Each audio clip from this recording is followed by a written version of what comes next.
Hello, and welcome to our very latest episode of Night Quest. I am CMoney, and I am joined by the always lovely Doodle. What's up, everyone? Happy Tuesday. Thank you so very much for rocking out with us today. I'm so excited for the show. We have some amazing guests here tonight. So let's get it. Indeed.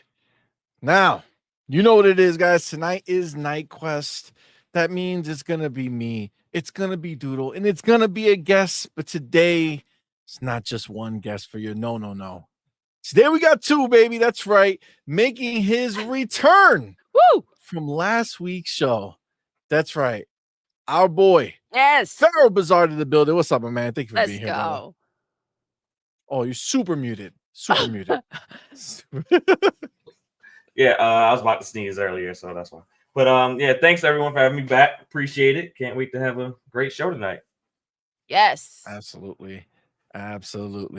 And making his long overdue return to the On Point family, our boy, Fuzzy Belvedere, man. How you doing, brother? Thank you for being here, man. Appreciate you, fam. Oh, glad to be here with you guys, man. Just awesome time to be a gamer, man. It's not enough hours, too many games, but that's a good problem to have. It is a good problem. Could you imagine the hours that you have? There aren't any games to play, and you're just, oinking your way around the barn. Yeah, Team Blue is they're a little starved right now. Yeah, a little bit. It's like not only are they starved, but they have the worst case scenario, which is they're starved, but they're directly staring across at, like their neighbor's house, and they can see through the window, and, in their house, they're all gathered around, like fighting over scraps of, tuna, right? And they look over and they see the Xbox family just indulging in all things Indiana Jones and the Great Circle, Stalker, Flight Sim, so many goodies that we have over here. It's, it's almost makes you want to, be a little nicer to them for the holidays. But, clearly the almost is important. He was like, oh, hell. What are you losing money? I said almost, okay? That clearly indicates that the answer is that, no, I don't want to, but you almost want to. So you telling me that little robots and Legos aren't appetizing this time of year? Oh, doesn't seem to be. I don't know, man. I don't know. Ask them. They don't seem to pay attention to it. I don't even think they know it came out. Next. Oh, man. Games, we haven't gotten anything since Call of Duty. That's wild. Man, their most played game is an Xbox game, right? Like that's what's for sure. That's what's wild. I think 2 of their top 10. Yeah. Maybe three of their top 10, because you got Modern Warfare 3, Black Ops 6, and Minecraft. Yeah, so true. Maybe 3. They love them some Xbox games. So they do. And sadly for them, this news that we got today does do a little clarification on this no red line situation that Phil brought up a few weeks ago. And it seems like nothing has in fact changed from their previous stance on the entire situation, but we will dive in and discuss it. But before we do that, y'all know what it is. You are live here with us in the building. Let's go. And we appreciate each and every one of y'all for rocking out. And we need to know.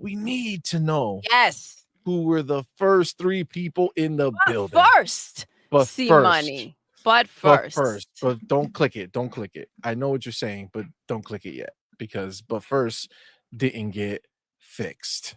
Okay. Oh. And unlike the last 2 shows. Unlike the last 2 shows, it is a new set of people. Oh, I'm excited. Here we go. Okay, so before we do that, we do have to go ahead and shout out all of our YouTube members who do support us and our Patreon members. We appreciate each and every one of y'all. Y'all are the ones who make this possible and how much work we can put into it. So we thank y'all. But we also need to go ahead and thank our higher tier members. We do have our homies that are elite members. You got the homie Big Boy Mike, Dark Angelic, and Spoon Man. And at our top tier membership, the Inner Circle members, you got our homies Big Migs Gaming and Coach Hooded Canuck. Thank you, guys. Thank y'all so much, man. We appreciate each and every one of you. But of course, you know what it is. You being here live right now in the building with us. You're helping us and supporting us in such a major way. And we appreciate y'all. So we need to know who were the first 3 people in the chat. Tell me.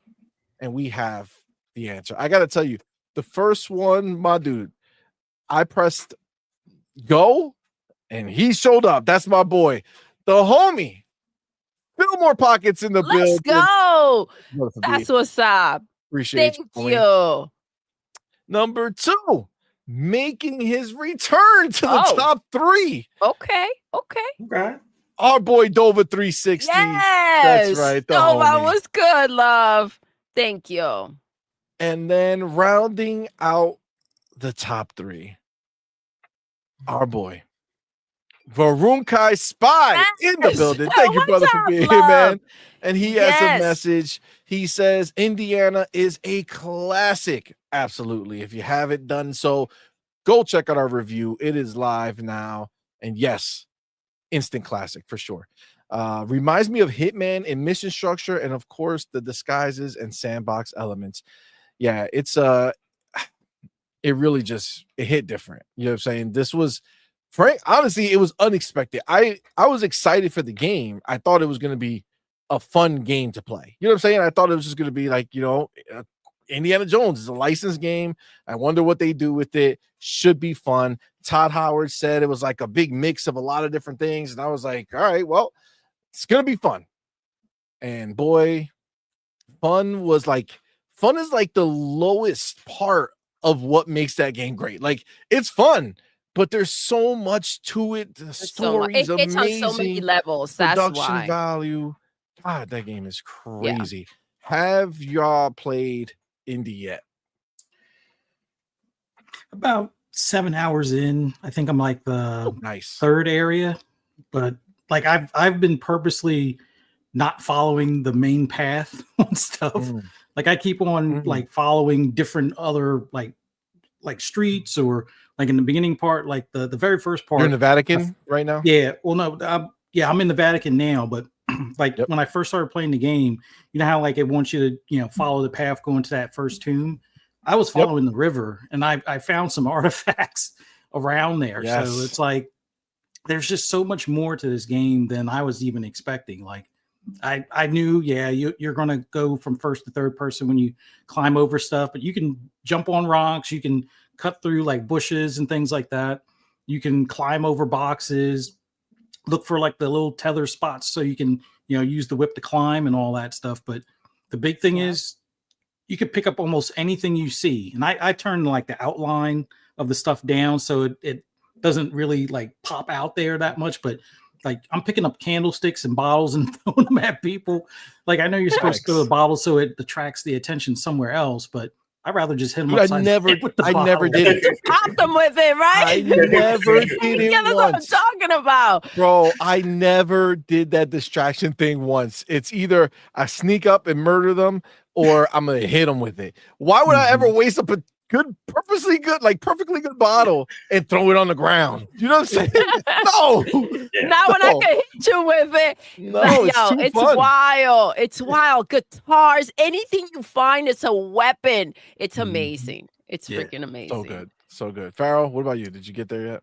My weekend has been dedicated to the Quarry. I did download it today. I was Oh, I got the premium edition over the weekend so I could play it early, Nice. but I just never got around to it because I was doing the Quarry and I was doing it with the wife. So we were doing Yeah. that. well, for the sure. Quarry is leaving Game Pass in a On the couple of 15th. days, right? Yeah, on the So 15th. yeah, How far did you get? Just a couple hours in. So nice. trying to squeeze it in. I'll probably try to finish it over the next couple of days, but I'm gonna sneak in some Indy tonight after the show since I'm already gonna be up anyway. So Nice. You're welcome. It's worth it just for that moment. Just for that moment. You're screwed though, because once you start playing indie, Oh my gosh. it's gonna make you just look different. Like you're gonna be like you're not gonna look at the Quarry the same way, and you're gonna be like, God damn it. Now I have to wait. And then it's like, what are you gonna do? You're gonna end up buying the Quarry because it's gonna leave Game Pass before you finish it because you're gonna become obsessed. Yeah, with yeah. indie. You're gonna hop into Indy thinking you're gonna play for an hour or two, and you're gonna be like, "Oh, damn!" Well, I already know the game sun's has rising. it got some beautiful set pieces, so I already know it's gonna be easy to get captured in that game, especially if you're a fan of Yeah. indie. And I grew up watching the indie movies, so it's been a while. It's been a long, I probably haven't watched an indie movie in like 20 years, but I was a fan of them growing up, so it'll be cool to kind of jump back in and be like, oh yeah, this is why I love it. especially that beginning. That intro is crazy. Yeah, I've heard How some good they things about made it. it. Yeah, it's wild. It's wild. They did a phenomenal job with that. It's very, very special. Very special. I do see that our boy Music 72, who's been #1 the last 2 shows, did come in at 4th. Oh, But you with mean a it's been spin. late? He's actually the first member in the building. All right. It's a good way to frame it, right? So, first member in the house. But yes, he was 4th in the building. What's up, man? Thank you for being here, man. I see Anthony Sanchez. What's up, Anthony. player? Thanks for being here, man. Mick Kumar in the building. What's going on, player? Be nice. What's up, homie? Kurt, user for Games Bell. What's going on, brother? Thank you for being here. Coach Hooded Canuck. What's going on, man? Ender Lord Joe. What is up, man? What's Thank you for going being on? here. Becca in the building. What's going Becca, on? what's up, baby? Cage Feeler. God, look at this. Oops. Unnecessary well, cage. listen, in case we forgot, he wants to remind us. You know, I mean, that's our I guess boy. That's our Jersey boy. I get it. It makes sense to me. It makes Yeah. sense to me. We also have the homie Force One Vlogs in the building. What's up, man? Thank you for being Force, here. what's good, love? Thank Is you that the for same being here. Force that's in our Discord? Yes, I believe so. That's dope. It was pretty cool. We had another round of There's people. only one Force. I could only assume. We had another round of the homies posting their YouTube year in review situation, you know what I'm saying? And shout out to all the homies who've been posting it, us being their number Thank you, one guys. Thank you content so creator or much. podcast for the year. Shout out to Appreciate Ryu y'all. Art. That's the dope. homie. Force Eastside One. Vandal. Thank you guys so Eastside. much. You guys You are fire, guys, man. we Thank you. I appreciate appreciate your y'all. support. Reggie Bone in the building. What's up, man? Will Broke Boy Lewis. Yo, What's up, man? Thank you for being here, bro. General Spartan in the building. What's up, man? Thank you for being here, bro. Like he was in it too. Said I was throwing them paws on Indy this morning. Facts. It's Get so it. good, yo. It's so good. McFig, what's up, man? Thank you for being here. Malcolm X Lax, what's up, player? Zach Malcolm. Riley. First, always. every Oh, time. okay. Zach in the building. What's up, man? Way Chair, what's good, man? Fossil 924. What's up, player? Bark you in the building. Fuck you. What's up, love? What's up, man? Thank you for being here. Silver Fox, what's up, bro? Oh, Thanks for being here, man. Belzair in the building. What's going on, man? Outward Lyric. What's going on? Illegal Dad. What's going on? Nighturnal. What's up, man? Thank you for being here, guys. Meet the Cheetah. yes. What's up, dude? Jean-Marc Louis. Ooh. What's going on, man? Thank you for being here. Z Black Rider. What's going on? Player Spider-Man 356. Welcome, homie. Thank you. Verb Base Brizzle. What's going on, man? Double M with that message. It Tech is awesome. It really is. It really is. And Indy seems to be, if you look at their little in the intro of the game, it looks like they kind of took It Tech and like made their own variation of it. Because this is not like, it didn't say It Tech 5, 6, or 7 or whatever the latest one is. It's just like It Tech, and then they have their logo, like, you know, they made a new logo with It Tech for it. So it seems like they did their own thing, which is dope, man. That was really, really good. It's so good, man. I can't believe, 4K 60 ray tracing on the Series X and S. Obviously, the S is upscaled to 4K, but still outputting at 4K. Come on, man. That's fire. That's fire. It's like, it kind of makes you wonder, especially seeing how good it looks. I mean, it's stunning, right? It's stunning. Facial animation, all that stuff, crazy good. But obviously, when you compare scale, Indy takes it, right? Because it's so big, right? But if we're like just brass, raw, grit of graphic capability, I mean, Hellblade 2 still is the absolute better looking game. The facial animation on Hellblade 2 is, they might as well just be standing there in front of you in real life. You know what I'm saying? This does an extremely good job. Like if Hellblade 2 didn't exist, this would be like the best looking facial animation in a game. But unfortunately, Hellblade 2 does exist. I mean, fortunately, it's amazing. But that being said, I mean, it really is right there. Like, it's right there. But that's the thing, the fact that from Xbox we've gotten these games that just Xbox is the only one who can do it. Exactly. Not once, but twice. You know what I mean? While still delivering a lot more games throughout the year. Next year is going to be insane. I know we say it, we throw that around a lot. We're like, oh, so many games next year is going to be crazy. But like, to see the quality, it's not just games for the sake of putting out games, to see the quality in which they're delivering, it's going to be mind blowing. Like, it just is. So I'm excited. I agree 100%. To end the year too, by the way, with a game like Indy, like, come on, man. That's how you close things off. That's how you say, see you next year, and you get everyone excited for what you're going to go ahead and bring to the table.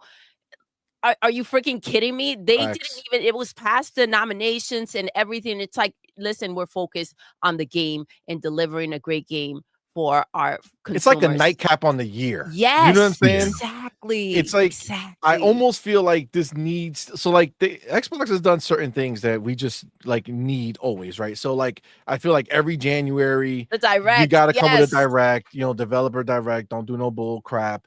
Give us one next year, right? Every year we want one. As soon as that happened, it's like, okay, this needs to always be a thing. Facts. And then, they did it with Halo a few years back.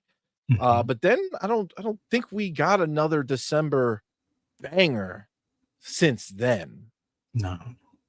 I don't think it's been like, if there was something released, I don't think it was like a banger, right? Like at the Halo level, right? So like Indiana Jones, like, so good to like literally the end of the year, December banger. I feel like Xbox needs to reserve December for a banger. Absolutely. You know what I'm saying? Absolutely. Maybe not the biggest banger they have for the year, but like, give us what, of course, that's how you close things off, right? That's how you say, and the year with a bang, great baby. Year.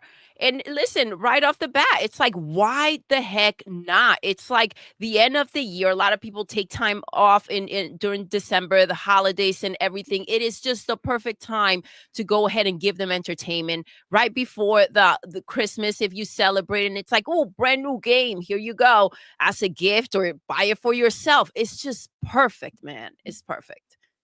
Facts. Agreed. I see Abacab 72 in the What's good, building. What's love? up, man? Says hello, taking a break on Indy to listen. Thank you. Oh, fam. thank you, Appreciate love. Homie. Means Thank a you. lot to us. Thank you. I see Sui Kings. I can't say that word because they're gonna get me.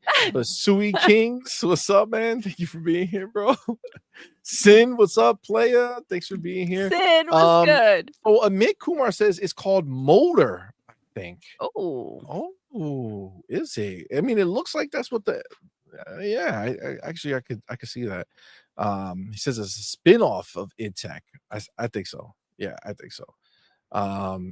We got our boy Illuminati 85 in the building. Says for all the indie hating ponies out there, I don't want to hear how magical the game is on your pro. Keep the same energy. The shit will probably play like shit with Pisser Bitch anyway. First of all, how embarrassing is the Pisser? Oh my gosh. How embarrassing is it for you to release the $700 console with the sole purpose of delivering the Pisser, and the Pisser is trash? It is trash. Who would have thought that their crappy ass games weren't going to be the worst thing coming out of PlayStation? The box is as well. It goes hand in hand. Hand in hand. At least they're consistent. But how can you be consistently trash? You know what I'm saying? I guess they keep topping themselves. They're like, you know what? Though. I got this. I got this. I agree. I think that's their thing. You know what I'm saying? Like, sometimes it's good to just know that you could rely on someone for a specific thing. And at this point, PlayStation, we can just rely on them to be trash. Not even like joking, right? They just are delivering nothing but pure crap. Okay. And sure, Astrobot might be a fun game. Great. They loved it. They glazed it. They never had the huge robot thing ever in their body, right? I get it. I understand. Okay. Sure. No. Where are they? What is happening? What I missed? They love it. I mean, they blow on controllers. Why not have a robot stashed somewhere? Well, remember, there's the Astrobot controller now. Perfect, right? They can blow on the Astrobot controller, and they just imagine the rest of it happening for them. You know what I'm saying?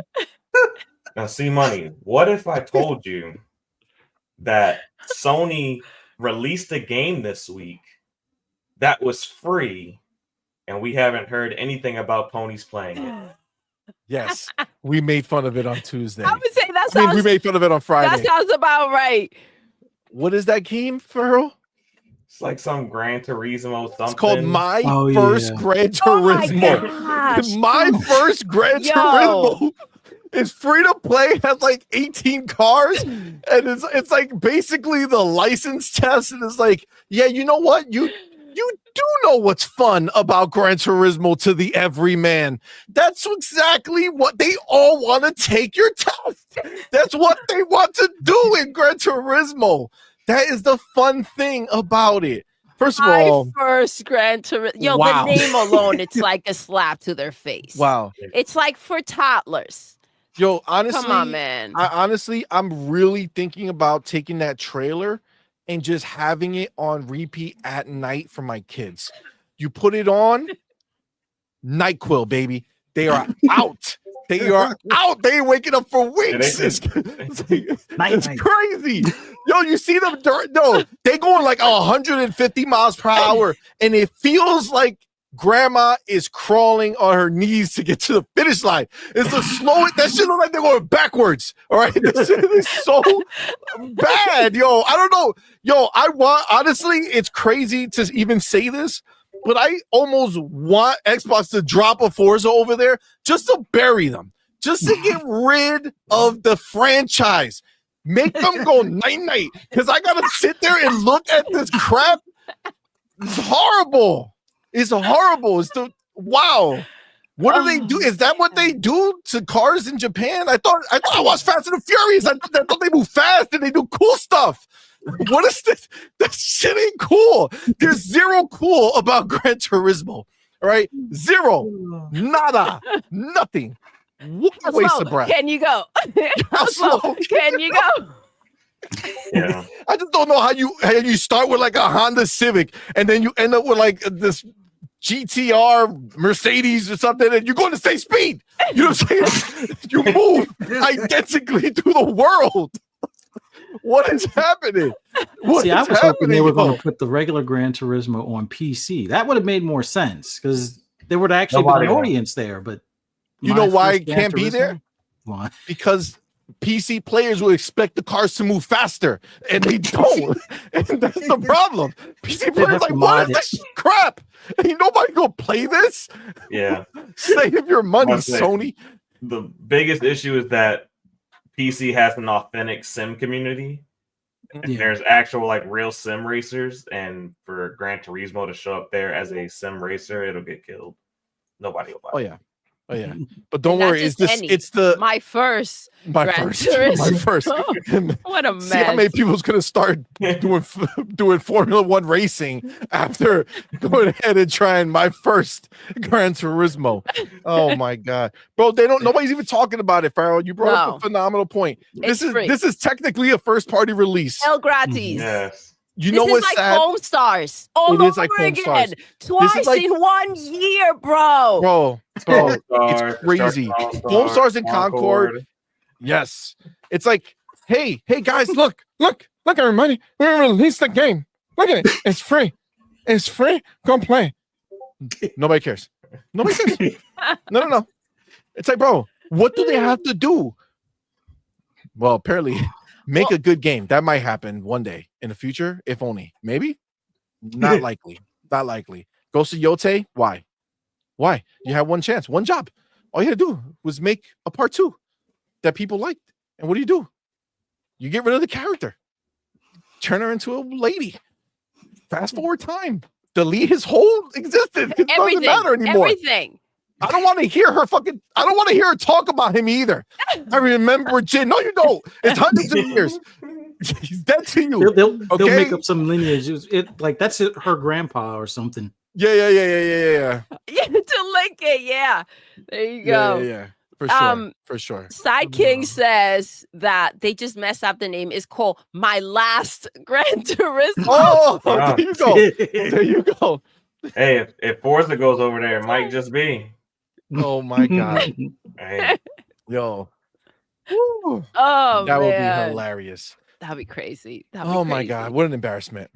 What an embarrassment. Oh my god. Spider-Man 356, what's up, man? You know, he says IDTech makes UE5 look like a kid. I think not run, right? Like how it runs is the problem. Like UE5, I mean, can't hate too much. Like I said, Hellblade 2 is literally still the best looking game like ever created. It's a UE5 game, right? Obviously, it's a UE5 game out of Xbox's camp. Obviously, we've seen what other people do at UE5, and nobody can kind of hit as high as a bar as Microsoft can with their teams. But I mean, UE5 visually is fine. It's just that it's not optimized well. I mean, people don't know how to optimize it well for the most part. So that's the biggest issue. But you know, IDTech is stunning, and I almost wonder if they should just be moving things over there. You know what I'm saying? Like, I feel like we haven't seen next gen IDTech yet, right? Like this is basically the first one, right? And after seeing this, first of all, hype levels for Doom, the Dark Ages, through the roof, right? Like, if this is what this can do, so we're getting that 4K 60 ray trace, beauty with Doom when it drops, right? So the thing I would say is now seeing how good id Tech is on this generation at such high rates, why didn't they use this for Halo? Like why didn't they move Halo to this platform instead of UE5? I I thought guess that for a while myself.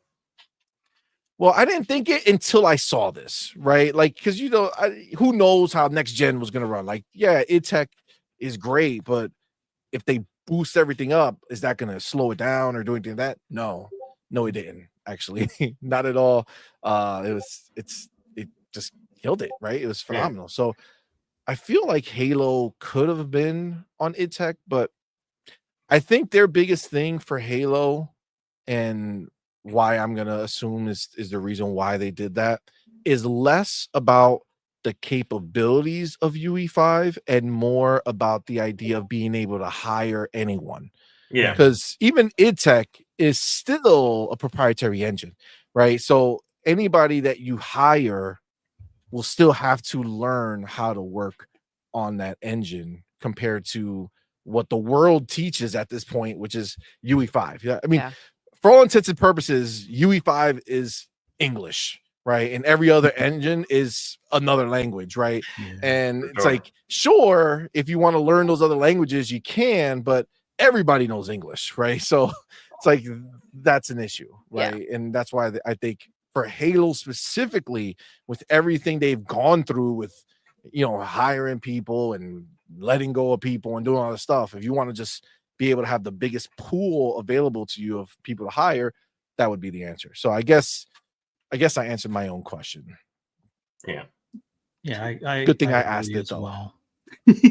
Well, the one thing I would like to see though is still if they could possibly do a spin-off in id Tech, like let the mainline games be in UE5. You can hire pretty much anybody in the industry that's familiar with it, so you have like you said, a much larger pool. But give it a try. Like do like this horror themed one that a lot of us have been talking about with the Flood or something like that on One of the Rings, and it's like that would be a perfect example of one that you can try in id Tech, but do the mainline story in UE5 and get as many contractors or non-contractors or hires that that know UE5 for that mainline game, but maybe do or have id themselves possibly work on that spin-off or something like that. Like they now have the ability through all these studios and engines that they have that opportunity if they choose to. But I don't want them to take too much of a break from Doom. Like after Doom the Dark Ages, I'm pretty sure they're going to be hitting the books right afterwards with another one. So do they have another franchise? Like, are they just working on Doom nonstop? Because weren't there rumors that we were going to get like a Quake 6 or 5 or whatever it was? Because I feel there's been that rumor for Quake for a bit. There's also Hexen, which is outside of their IP, but it's part of Activision. So I could see them doing something along those lines. Although, in all honesty, I guess with Hexen, this Doom Dark Ages is kind of a Hexen-like type of game to some extent. But I don't know. They got so many IPs now. It's like they're probably shooting at a dartboard. It's like, all right, what's after this type of thing. And we already see with Machine Games, they have like a second team spooling up. So that'll probably be the Wolfenstein team. If they don't already have somebody working on Wolfenstein, then the other team be like, a dedicated Indiana Jones team type of thing. But I wouldn't be surprised if id has like a secondary team spinning up as well for another IP for them to work on as well. That'd be nice. I mean, at this point, that's the beauty of what Xbox can do, right? Like, now with this newfound success of Indy, it's almost like, do you walk away or do you take advantage? And we're going to talk about it. It is in this interview actually that we're going to discuss. There is a kind of answer for it, but I mean, they have the ability to spin up these teams, right? And you go ahead and you break off members of that teen who have a strong desire to go work on this other property, have them lead, right? And then build a team around them. I mean, frankly, I think that's a beautiful thing that Microsoft has that luxury of being able to do because they got the cash to do it. I mean, that's pretty much the answer. We got the homie Ultraman in the building. Thank you, brother, for being here, man. Thank you for that $5 super chat, man. Appreciate you, homie. Says, what's up, everyone? What's up? What is up, Happy sir? Tuesday. Thank you for being here. Happy Tuesday indeed. I see Trey Bone in the building. What's up, man? Thank you for being here. Did I say Illuminati? I think so. Oh, I got soul. What's up, fam? No. Look at this. It says, what's up, good people? Let's get it. All these years an Indy fan and never knew his middle name was Walton until it was in the game. Who knew? Facts. That's funny. He says it and then I completely forgot about it. Like I threw it away immediately. But there is a middle name in there. That's crazy. Completely forgot about it. Well, if it was in the movies, they probably only name dropped it once. And you only did they? No, I'm saying if they did, probably only name dropped once. Yeah, I feel that. Boo Boo Kid in the building. What's up, man? See, everybody's feeling it. Gran Turismo has always been boring to me. Hell, they even had the gameplay itself for you. It was so boring in one of them. Yeah. Well, it just got worse. It just got worse and it's free. So I don't know how they move backwards so badly. I don't know, but they're so good at it. It's crazy. Rainbow in the building. What's up, man? Says ponies have moved the goalposts so much that they are off the field. I don't know if the goalpost is even down anywhere anymore. You know what I'm saying? I feel like it's just on wheels. They just roll that bitch around. They just rolling it everywhere at any given moment. The wind blows, it just starts moving the other direction. It's wild. All right, it's wild. Infernal Dragon, what's up, man? Thank you for being here, bro. Appreciate you. A Togi Gamer, what's up, man? What's up, bro? Oh my God. Will Broke Boy Lewis in the building. Yo, what's up, man? Thank you for being here, bro. Bounty, what is up, man? What's good? All right. Let's get going. We got my chapter up in here, and then we will get this going. What are we on? Night Quest? Night Quest indeed. Always feels weird when we don't do a Sunday. It does. Got my chapter. So the awards on Thursday, Fuzzy. Are you excited about the nominations? See, and this is one of those things where I'm almost certain they're going to change the rules next year, but I'm kind of upset with Keeley for not making an exception for Indy this year. I know with it going to PS, next year or whatever, maybe that gives it its second wind to get nominated next year. But yeah, they had it in a playable state. The reviewers were already had hands on. They could have reviewed it and said, okay, well, we'll consider it, because it would have probably won. Well, then again, there are a lot of Elden Ring fans, but I think it would have given it a strong run for its money. And considering Elden Ring being DLC and not a complete game, I had my own, words on that one, but yeah, I feel that should have been the case where Indy should have been included. Now, here's the exception that watch them make next year.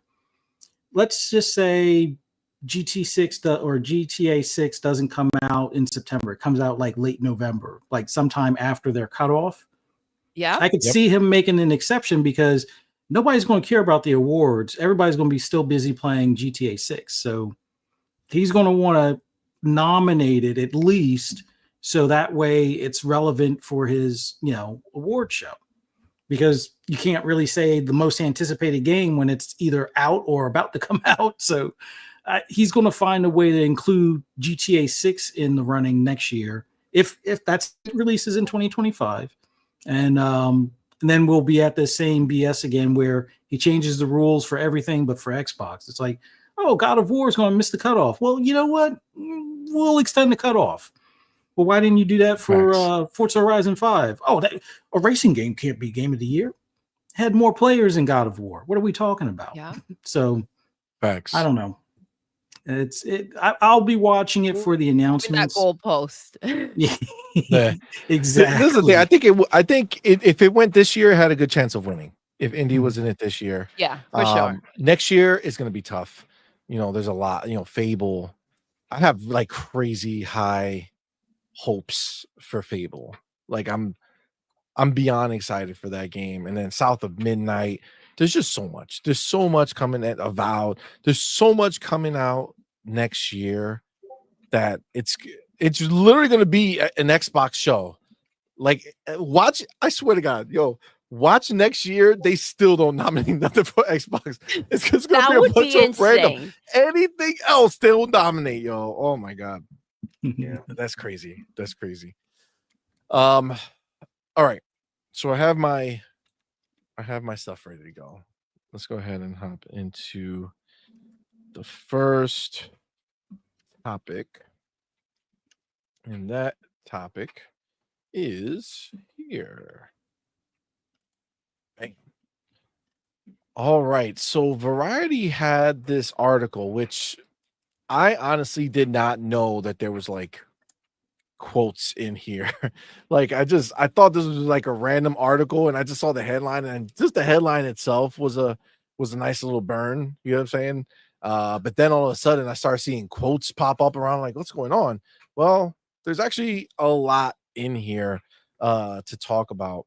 The headline, of course, is how Indiana Jones and Call of Duty are pushing Xbox ahead of PlayStation, Nintendo in a next-gen console-less holiday season. I don't know why they wrote that like that. That sounds like they're really wanted to say of PlayStation and Nintendo instead of pushing ahead Xbox ahead of PlayStation, comma, Nintendo in a next-gen console-less holiday season, but that's fine.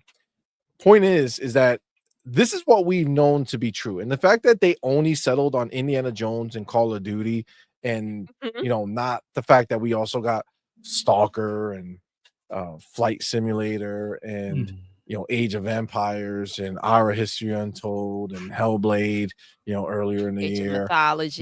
Age of Mythology.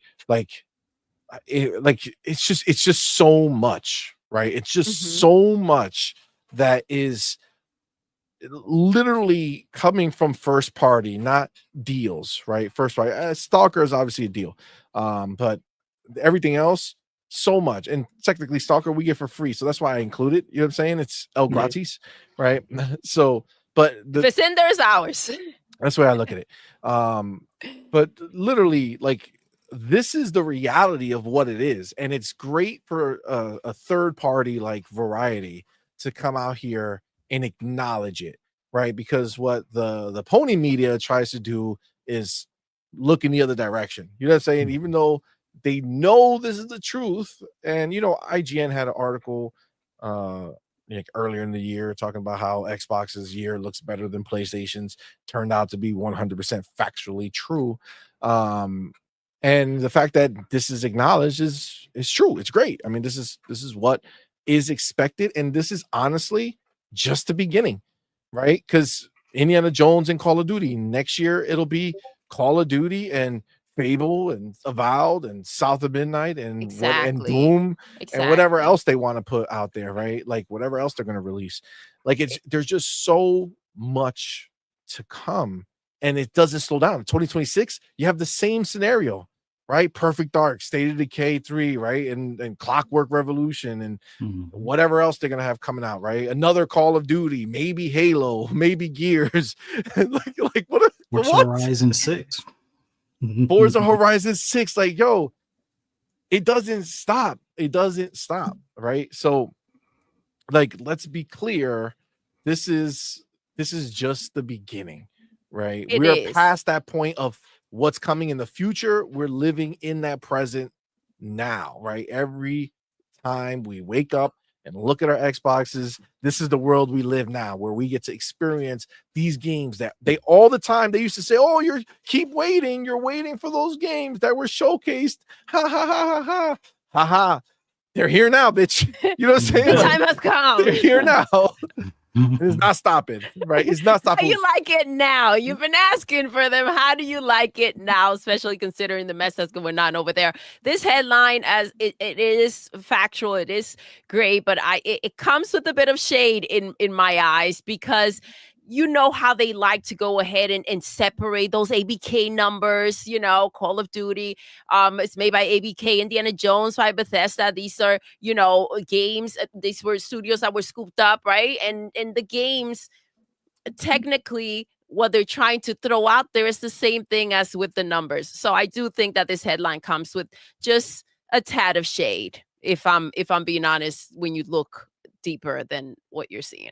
What's leaving out all of the Xbox game studio games. Exactly. Right? Exactly. It's like purposefully, leaving it out. So even though the headline still goes in Xbox's favor because it's like that Xbox tax that is there, but you call it out, but it's like it could not be, but it is.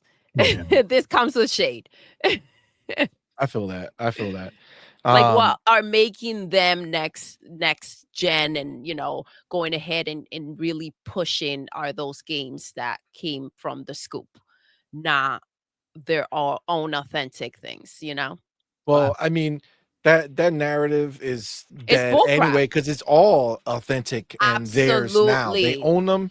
They pay for it. They paid for this Indiana Jones. They paid for this Call of Duty to be finished and pushed across that finish line, right? So it's theirs. If I pay for it, it's mine. It's in the building, right? It's in the building.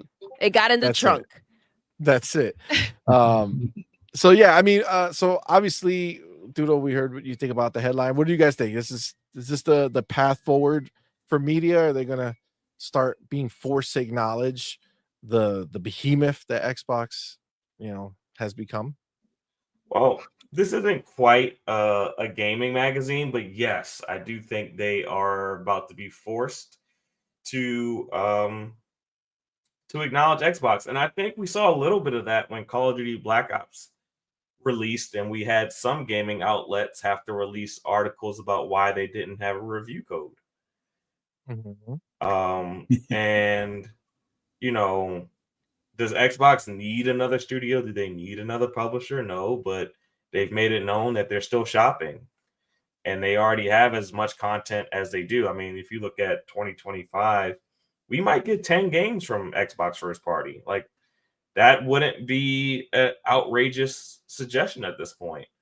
You can average 2 to 3 a quarter. So some quarters may have 3 games, some quarters may have 2, and that'll get you around 10 games. So, and can you afford to be on Xbox's bad side if they're releasing 10 must-play games a year across different genres? So I think, the media is slowly being forced to acknowledge Xbox, while PlayStation is also starting to fall short with everything that they do.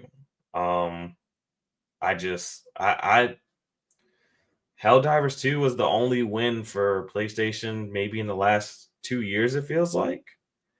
I feel like you gotta put a quote around PlayStation and attach PC to the end of that. Yeah. I mean, it was that's true. It was a win for their PC division. You know what I'm saying?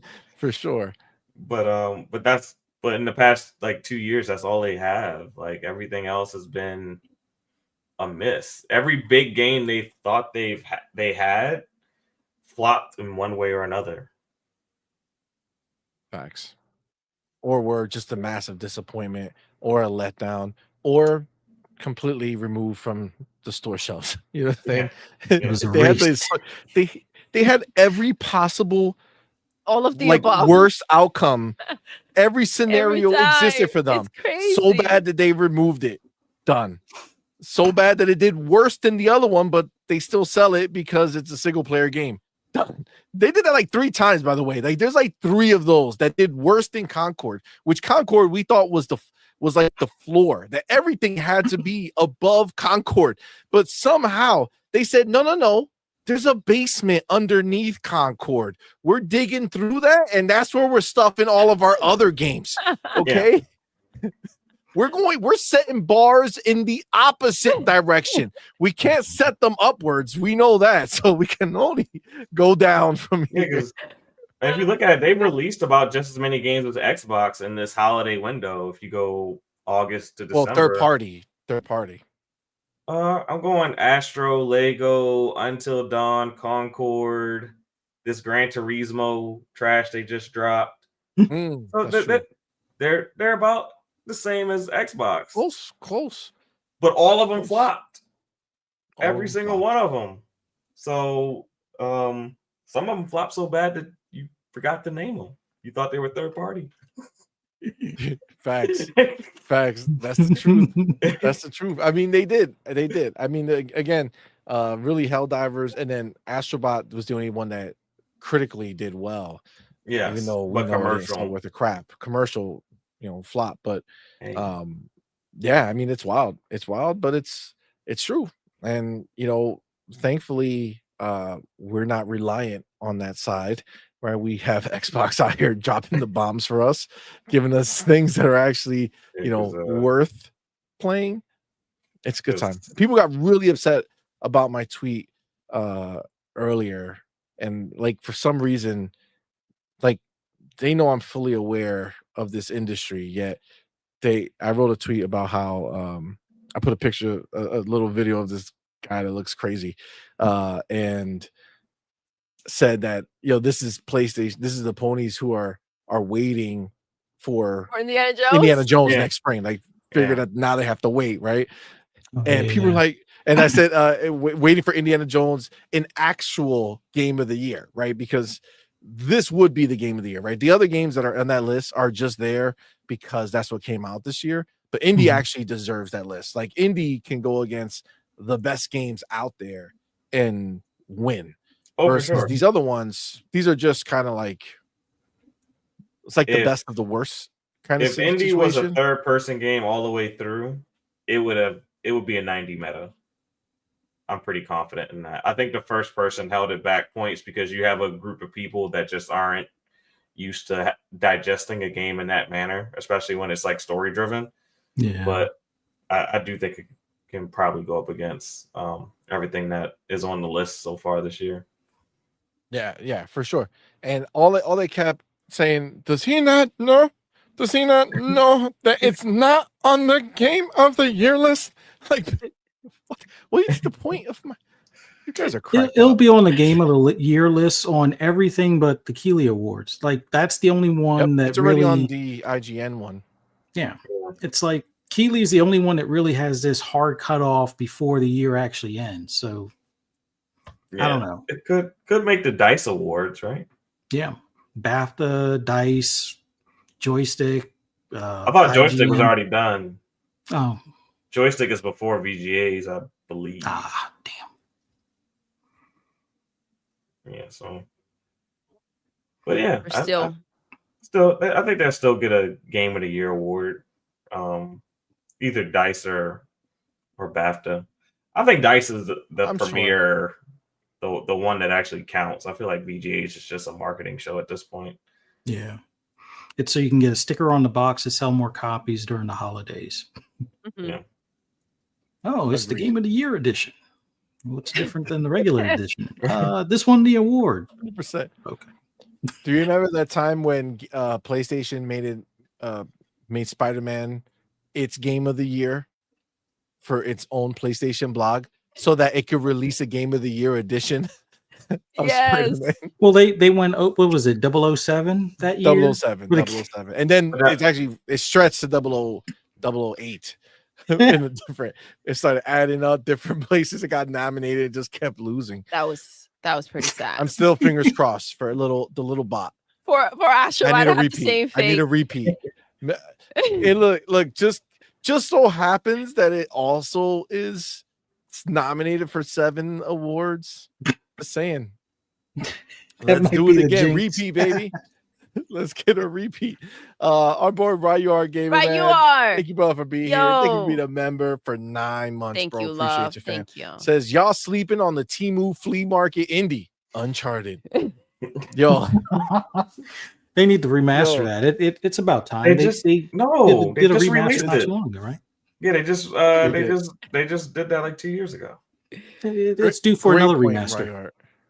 Great point, It seems Ryu. about right. It seems about right. Great point. You know what's funny? Playing indie makes you see how little they actually believed in Nathan Drake. And instead of making a game that would really, I mean, honestly, indie essentially just like nailed the formula of what a, you know, an explorer, right? Like an adventurer would be doing, right? There is the globe trotting, there's all that stuff, but then there's also the sitting and working out these puzzles and actually building on getting information and taking the new lead to the next lead, but without having to always be the next set piece, the next set piece, the next set piece, right? Where that's where Uncharted thrives, right? The best Uncharted are the one where everything is always blowing up or falling down in the next scene, right? Indy has that. It's just in controlled scenarios where it builds up to a certain point, crazy thing happens, amazing, and then you kind of get back to a more normal tone. It's not like on, you know, Adderall, whatever it is, the thing that gets people hyped, right? It's in peace. It is just phenomenally made. Where again, you can see that they really didn't believe in Uncharted the way that you would think they did, and they use that as almost as a crutch. You know what I'm saying? Just to keep people like, oh, look at this explosion, look at this crazy scenario. Well, they just don't know how to keep characters going. That's their main thing. They don't know how to keep a character alive.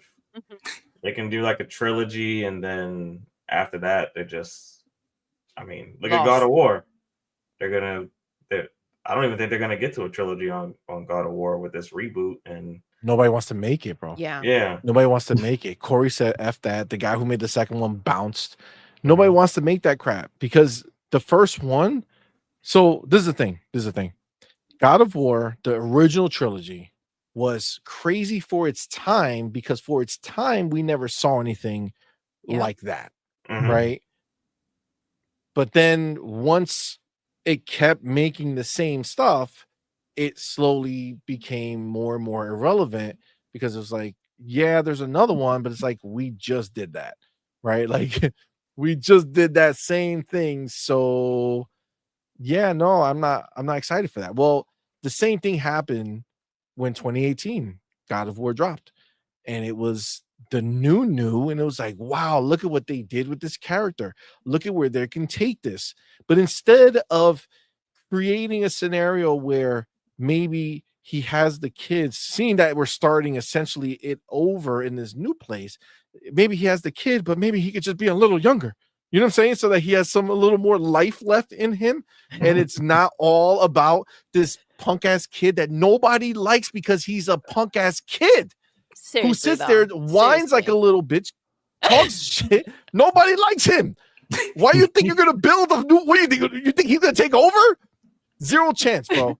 Zero chance. Okay, and you're not gonna be able to do what Gears of War did and have Kratos in the background while you're playing the little kid. Nobody wants to play him. Okay, everybody hated playing him. Like, why is he in this game? I think that's the last thing I did, and I stopped playing the new one. He gets annoying real quick. He is. What's the worst idea? Putting a punk ass teenager in a game. Who wants to play a moody teenager? Nobody, bro. I barely want to be in the room with one, let alone tell my kid to go do something, bro. With your shit. God. Oh my God. Yeah, there's like, it's just stupid the way they make these games, bro. And look, they do this literally. They're the one. So we have two sides of this. They have the one that nobody wanted a change from and was only hoping to see more because the story ends in a way where more could come and it would frankly be exciting if they were to do it right, which is Ghost of Tsushima. Yeah. Jin, everybody liked him. Yeah. Like he went through so much in his game. He had this crazy arc and he became the Ghost. And then what? For nothing. He's gone. He's gone. The world has moved on hundreds of years. Yeah, it's like not even a chance for him to come back. Like what is happening? So they got rid of him. Yeah, they can't stop making Aloy. They put Aloy in everything. Nobody likes her. Nobody likes Aloy. The world unanimously has decided that she is the worst. She might as well have been a character in Concord. Nobody likes her, bro. Yeah, if they make another one, that's true. If they make another one, that might be the flop of all flops. Considering the budget, if they make a third Horizon, dude, they're making it online. Yeah, that shit is gonna flop so hard.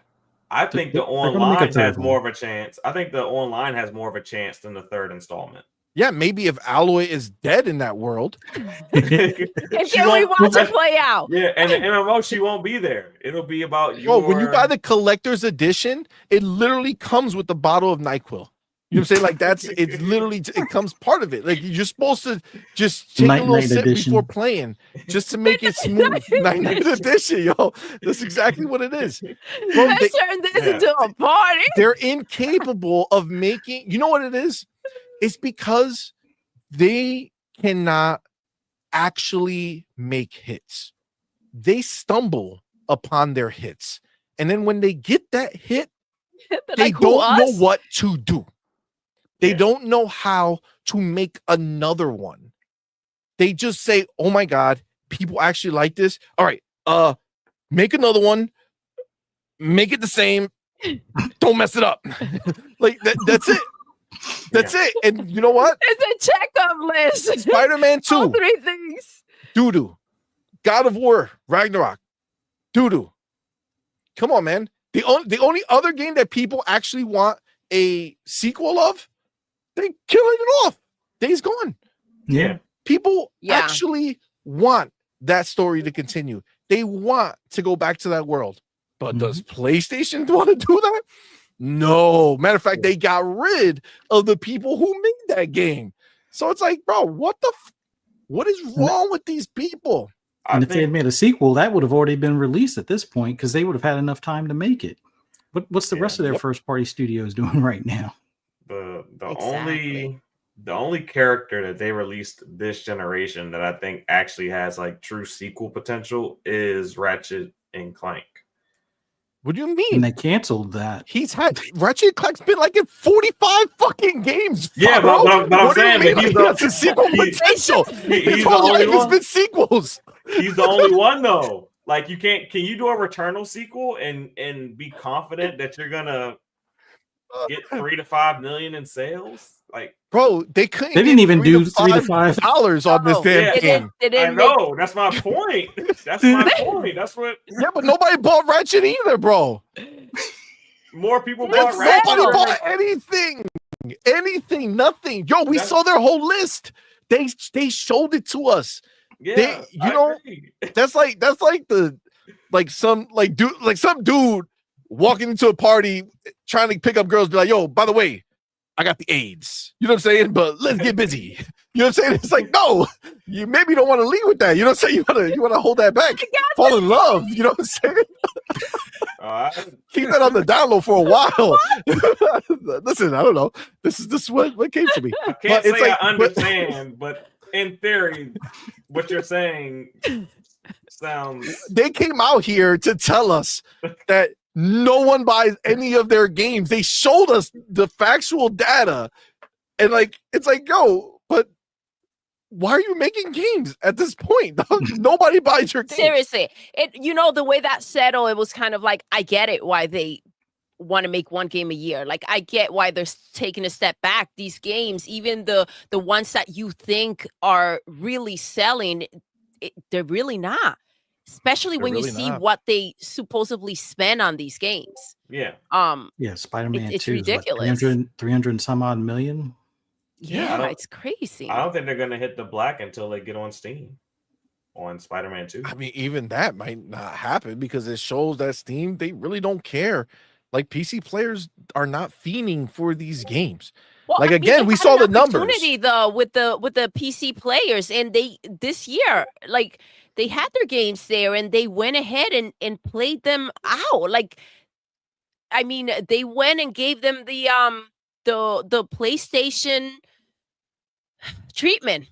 And PC players are not gallopers, man. They're not okay with the nonsense that PlayStation wants to come out here and do.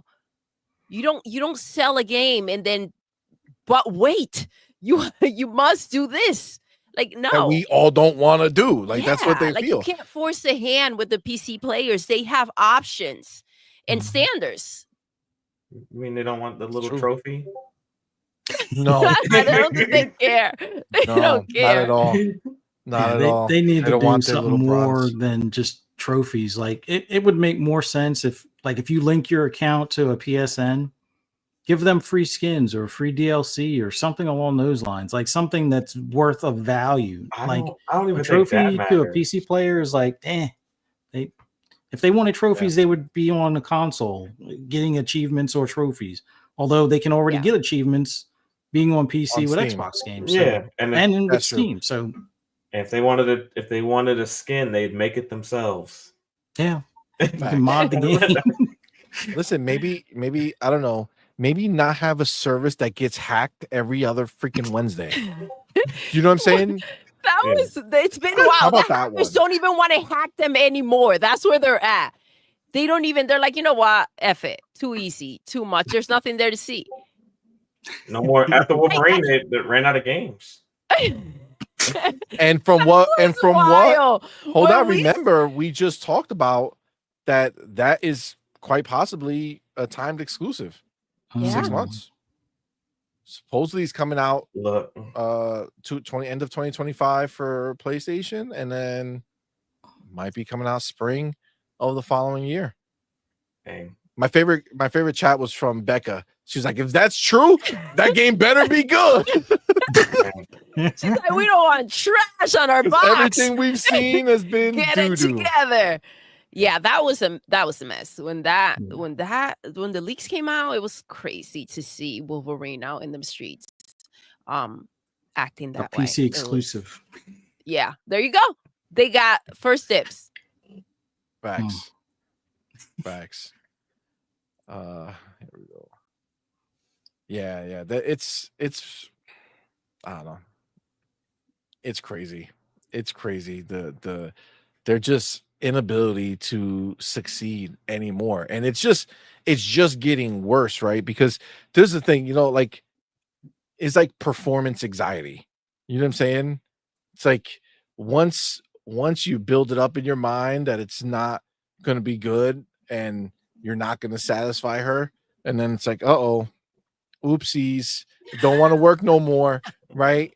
That's PlayStation Studios, right? They're like, no matter how can I do, they just never come to buy the game. Okay? But then no they matter go- how hard I work on this damn thing, they never come to buy my game. Okay, that's But it's even the performance worse. anxiety they have, bro. But it's even worse because they go get Viagra and then they go to the toy store and get what they think is the best toys are on the market, and all the toys, she doesn't like them. She doesn't like the Stellar Blade. She doesn't like the Rise of the Ronin. Those toys don't do it for her. So Oh my god, it's true though. Yeah, wilding. It's It's the true. reality, It's man. true. It's Makes the sense. reality. And they just seem they cannot perform anymore. They just can't, bro. They can't. No matter what they do, it's just a bunch of nothing. No one's excited by what they do. Again, critics giving it a good score for like Astrobot, great, but it's like that don't pay the bills. You know what I'm saying? I'm sure Sony would much have rather for that game to be a 80 Metacritic and people actually buy it than it be 94 and get nothing from. You know why? Because the people who made that game and it's a 94, they're gonna want a bonus. They're gonna say, "Hey, look at I made a 94. hey, We're the best you got. You better pay us. And they're like, bitch, I can't You even go sold to the millions of goddamn copies. McDonald's drive-through and pick up a Happy Meal with what you did. All right? I say Hiroki gonna say meta scores don't pay bills. Yes, Exactly. exactly. But you know Awards what? don't pay bills. That's the thing. You Yeah, want you your know. games to sell. Yes, if it comes with a great score and the freaking award, awesome. But if it doesn't, the first thing and most important thing is for the game to sell and the players to love it. Other than that, it is what it is. Everything else is extra.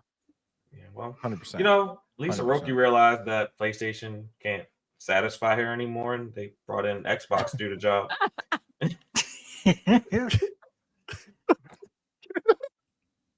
Getting cuckolded by yeah. Xbox. That's a shame.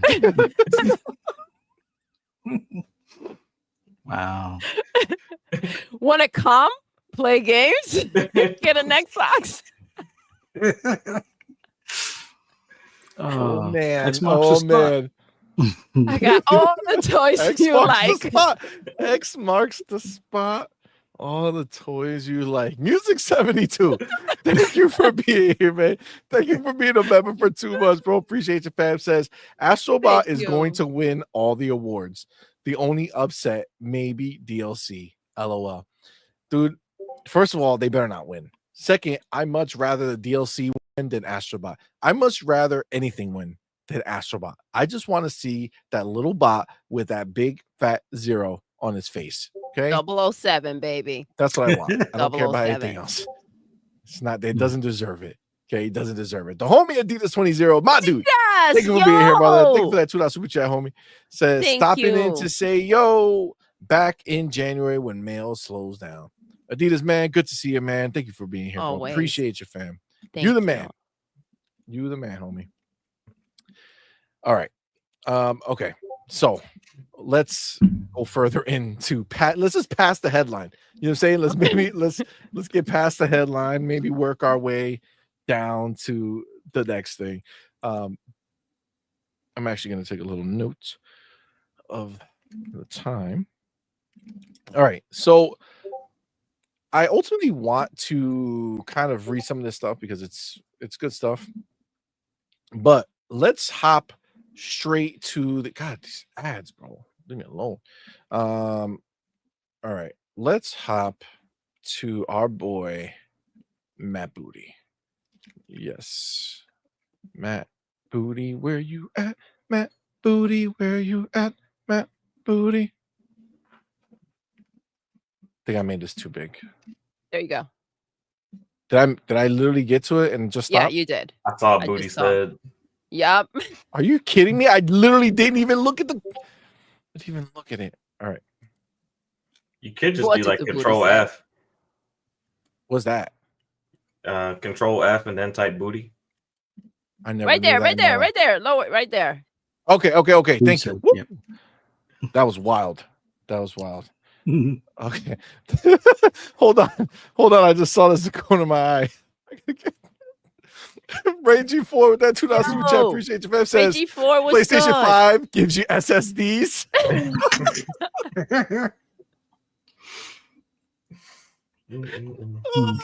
That's where the conversation has taken us. as opposed to the STDs, guys. The SSDs. You know what I'm saying? That was good. That was I quality. still think I would say the people over at PlayStation were punking their fan base with that pisser thing. That you can't come up with something like that and then think it's going to sell. Like they were probably joking in a meeting, like these idiots will still buy it. Just watch. I'm telling you, I think is the Japanese people came up with the name and somebody did the translation. They were like, hey, it says pisser. They were like, don't say nothing. Just put it through. Let it be. Just put it Let through. it be. Just put it through. And I feel like they're too far into it now. You know what I'm saying? They're too far in to change it. So they just force all these people to say PSSR. Hey, is that PSSR technology? Nobody's gonna say that. It's the pisser. This is what you did to yourselves. This is what you did to yourselves.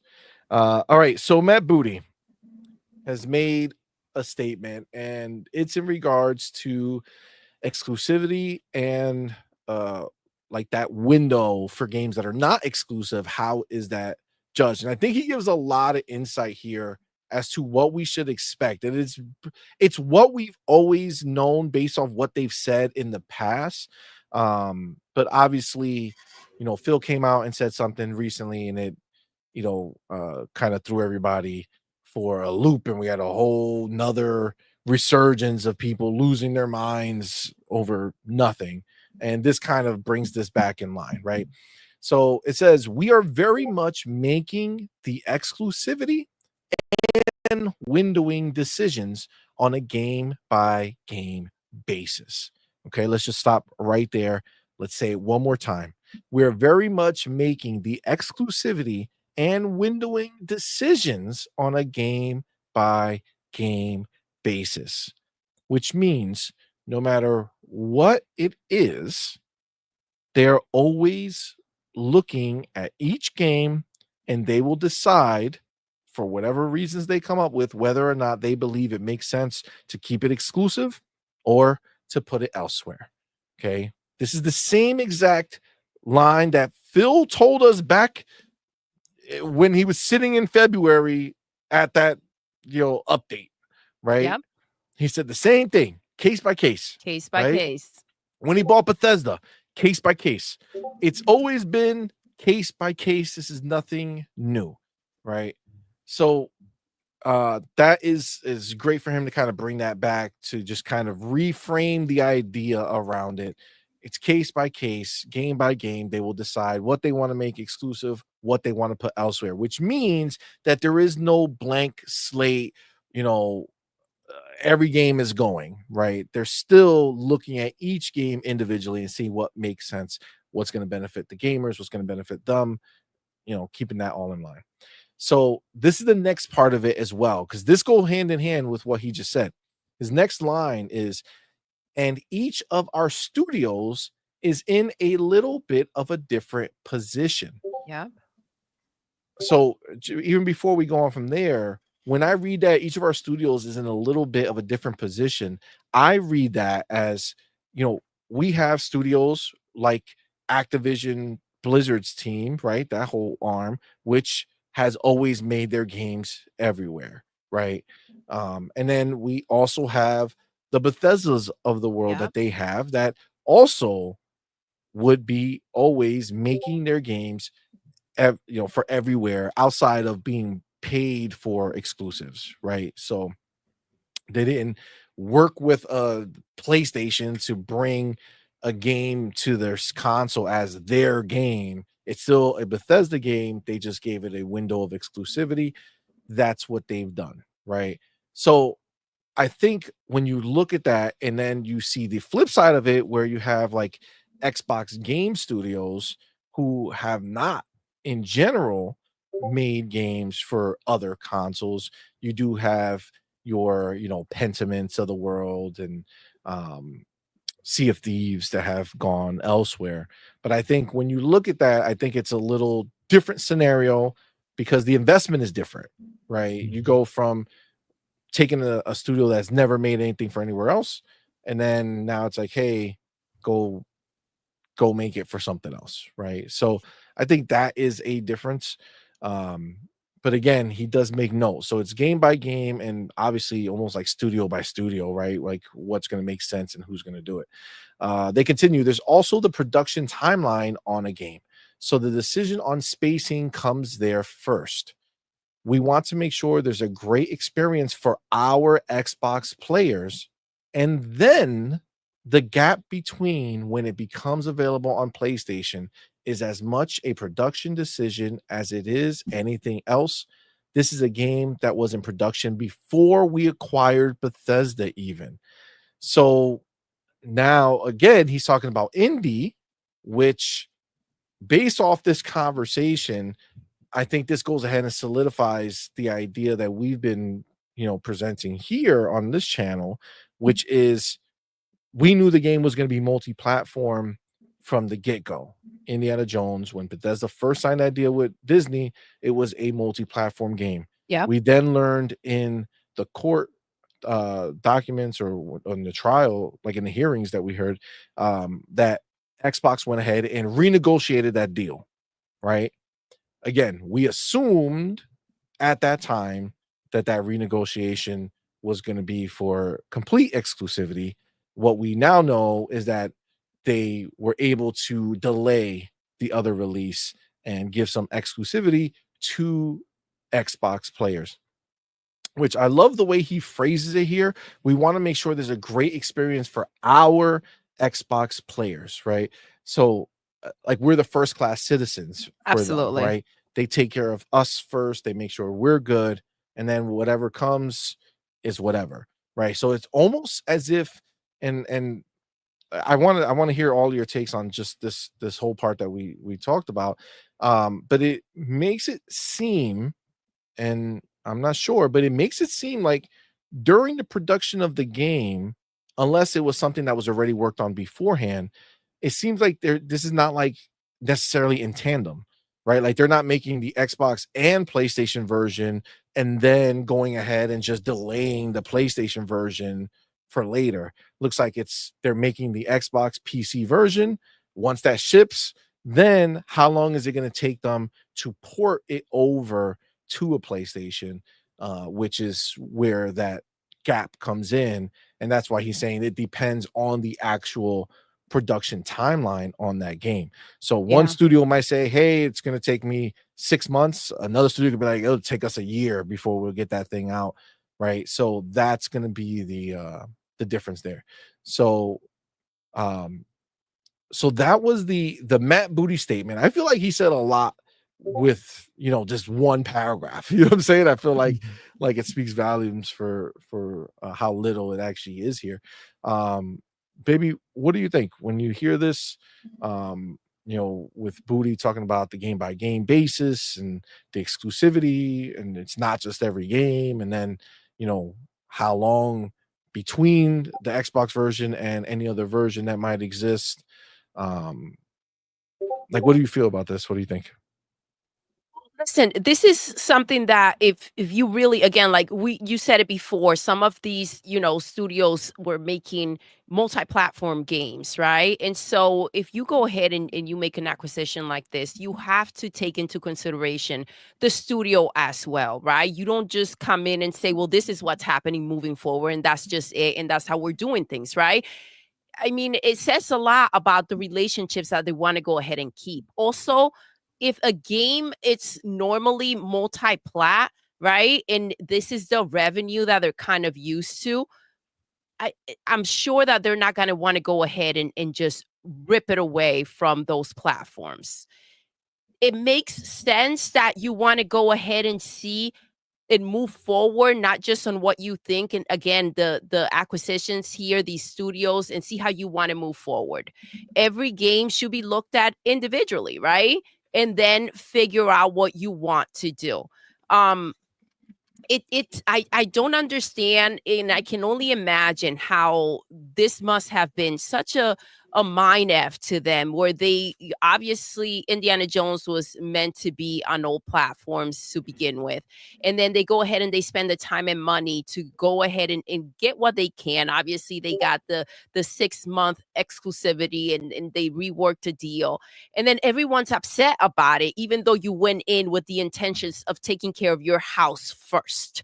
So that must have been wild. I think that there is a very quick lack of trust when it comes to Xbox, where people want to just go ahead and flip the table, rather than going and trusting that what they're doing is for the benefit of the players, Game Pass, and the brand, right? And that just lacks there. I'm glad that he put this out there again, right? We did hear from Phil that it was a case by case. And this is something that it's like a resounding that you have to keep on reminding everyone every once in a while, because if not, they go ahead and they run with things about, so extreme. Xbox is dead. They're going third party. Just with the amount of games that they have to go ahead and say, you know what, this game is going on a different platform 6 months from now, it shouldn't be a big deal. It just shouldn't. Max, what do you think, Fuzzy? I don't think they've really changed that much on their approach with the case by case deal, but I think the big thing now is they've heard the feedback from like the first four that went over there, and after the rumblings about like Forza Horizon and Starfield and stuff, and I think their bigger concern now is they want to expand obviously beyond like the console and get as many gamers as possible, so they don't have to just focus on monetizing us like the way Sony does, where they hit you over the head for $5 more for controllers now, or the $10 upgrades, or probably raising the price to $80 for games, even though 70 it doesn't seem to sell as well as the $60 price range did. But I think their big thing now is they're going to look at kind of like what everybody said before, where they're going to look at the game, see how long it may take if it was already something that was previously in development, how long of a transition it would take to make a port over there, and if it's even worth it. Like I think they learned from like what was that one, the Pentiment. It didn't do as well. Maybe that style of game is not for the PlayStation type of player. But in that case, that's something that they know moving forward. Yeah, we're not even going to bother advertising that to eventually come over. Same thing with Hi-Fi Rush, and it seemed like they were trying to figure out a way to get or recoup some of the expense or funding for that. Whether that would have funded, let's say, a Hi-Fi Rush 2 or not at the time, we'll I guess won't know. But I think in the grand scheme of things, they're going to make the games for Xbox and PC. They're going to look at, okay, how will it do in Game Pass? How will it do on Steam? How will did it do in the Xbox store? And then if there's some sort of like deadline or extra need for, hey, that sequel is going to cost us an extra, $100 million or whatever the case may be.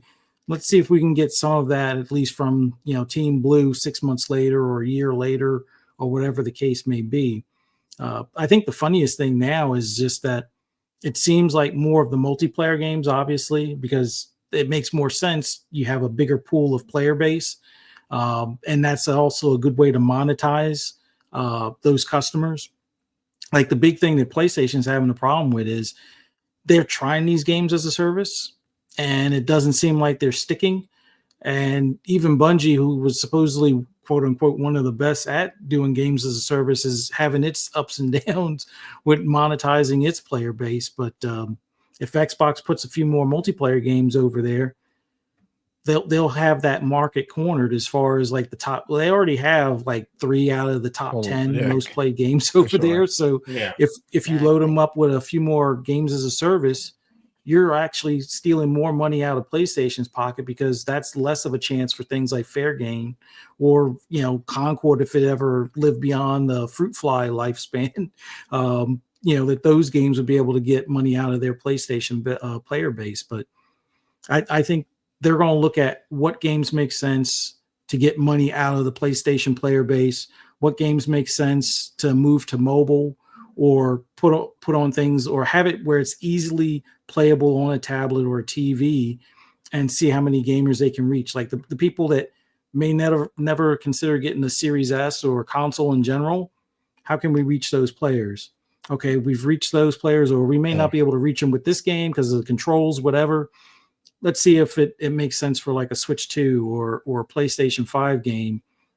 We already got the Xbox game ready. Let's go ahead and release that on its normal schedule, and then we'll see how it works out as far as porting for like 6 months to a year later, if we don't have another sequel or whatever in the works for that title that we just released on Xbox, or in a lot of cases expansions or DLC. Like, even though, all right, sure, Vessel of Hatred or Diablo 4 is a multiplayer or multiplat as well, but it takes a lot of time making those ports, as far as, well, not just the ports, but making those expansions and things like that. So something like Shattered Space became more of the priority, as opposed to trying to figure out working on a port or something like that.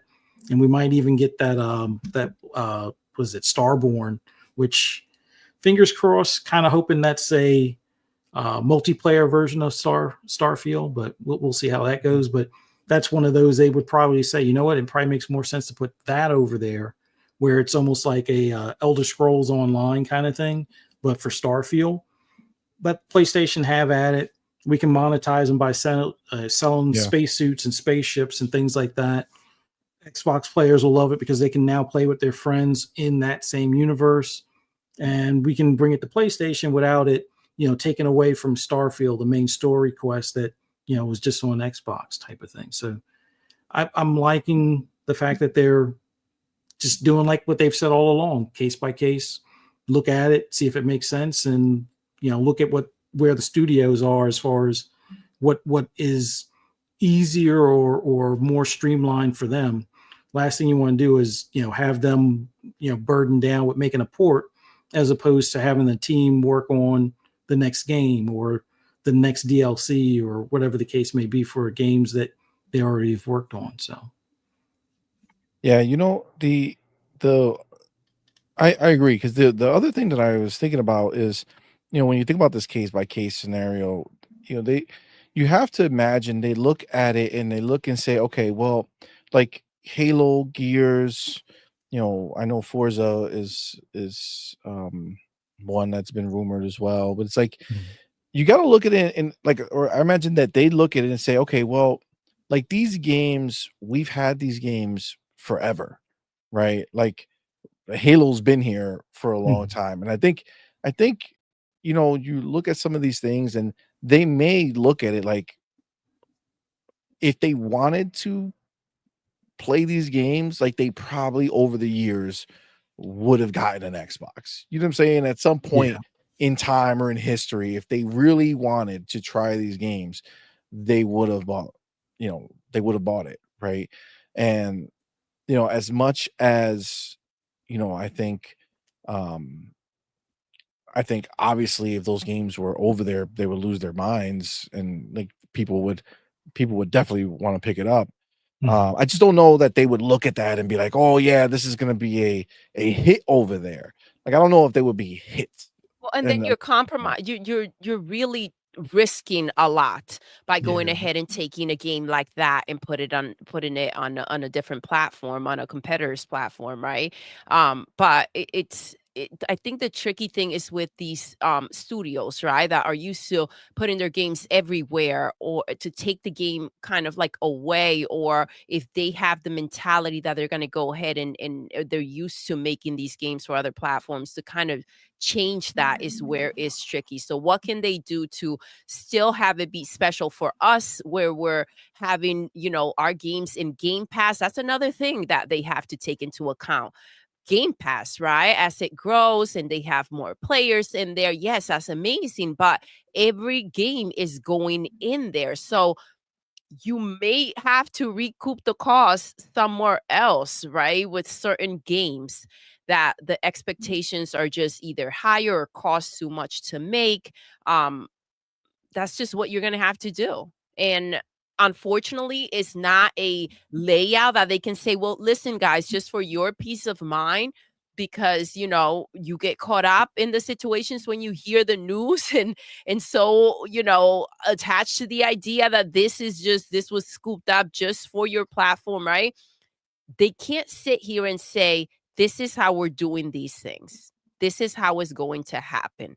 I think the conversations are tough enough having them with the developers and kind of figuring out where the middle ground is, and seeing those numbers. They come into play as well, of what they're expecting to make from a game and all these other things, before they can even go ahead and get to us to give us an answer or put something out like this. They have to take into consideration how the message is going to be received. But ultimately, they have to do what's best for the brand so they can continue to make these games and put them in Game Pass. Facts. So it's tough. Agreed. Agreed. What do you think, Farrell? I think Matt Booty specifically, I think every move that he makes is with the intention of eventually killing off PlayStation. So whatever game he decides to put over there, it's probably because it's counter to something PlayStation is trying to do or put out. Like if they're going to put another live service game on PlayStation that they haven't been announced, it's probably going to be right around the time that a Marathon or Fair Games or something's about to come out or something like I that. forgot about Marathon. So well, it might not be a new game, might be a big DLC, something. That's just kind of how I see how he's kind of operating. And I think the games that they do put over on PlayStation and even on when this Switch 2 comes out, I think it's all with the goal of getting people off of whatever they originally put that on. So if it's on a Nintendo or the PlayStation, we want to get you off of that and we want to get you in the Xbox ecosystem, whether that's, maybe the Nintendo title becomes play anywhere on any device but an Xbox. So you buy it on Nintendo and you download the Xbox app, you link your Nintendo account, you can play it on your phone on the go, even though the Switch is an on-the-go device. So you can play it on your TV. So you don't have to dock your Switch anymore.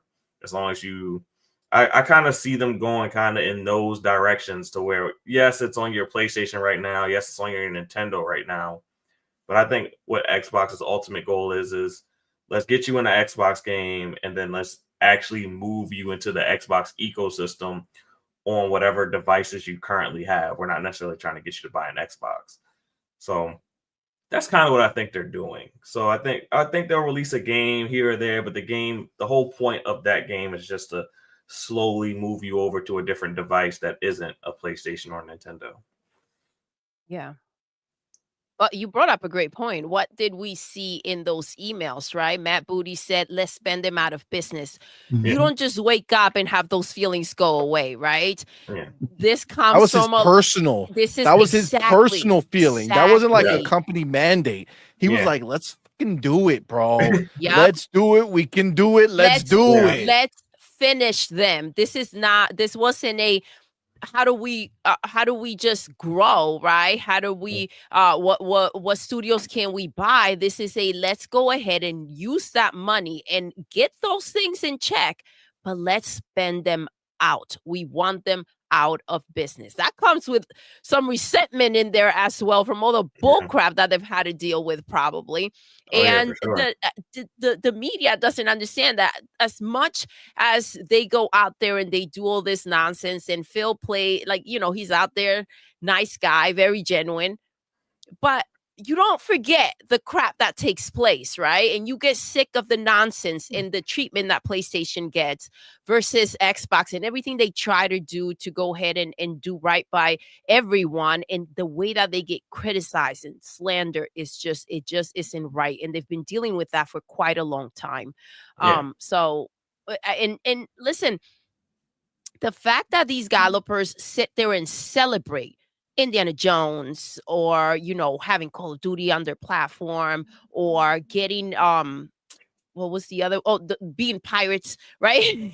Yeah, as much as they love, they love to celebrate these things as if they're wins. But I think another thing that they take into consideration, like Fuzzy, you brought up, what games are they lacking that we can bring in here that can possibly make a difference? But the difference is not just for us. The difference is for them. You're getting used to getting great games, right? You're getting them used to having something that they don't get from PlayStation. And then the mind starts to wonder, well, what else do they have that I can potentially also enjoy? So, I mean, you're opening a portal to a very messy situation, especially when they're being very selective about the games that they do go ahead and put on PlayStation. In the way that things are right now, where they're thirsty, they're barely getting games, and the games that they are getting are not games that they want to respond to and go ahead and buy. I mean, it's just a big opportunity just sitting there with 65, just the PlayStation 5 alone, 65.5 million boxes. Yeah. That has to be tempting. Yeah. If they don't know what to do to go ahead and get the attention of those players, guess what? Maybe we do. And maybe we get them buying. That'd be wild if we get to a day where the ponies are nominating Xbox games that released on their box for like game of the year. You know what I'm saying? That'd be Exactly. diabolical. That would be wild. Like if Indy gets nominated next year because it missed the cutoff this year, and if it gets nominated next year, damn, that's gonna hit different. Stop the count. That's all you're gonna hear. Stop the count.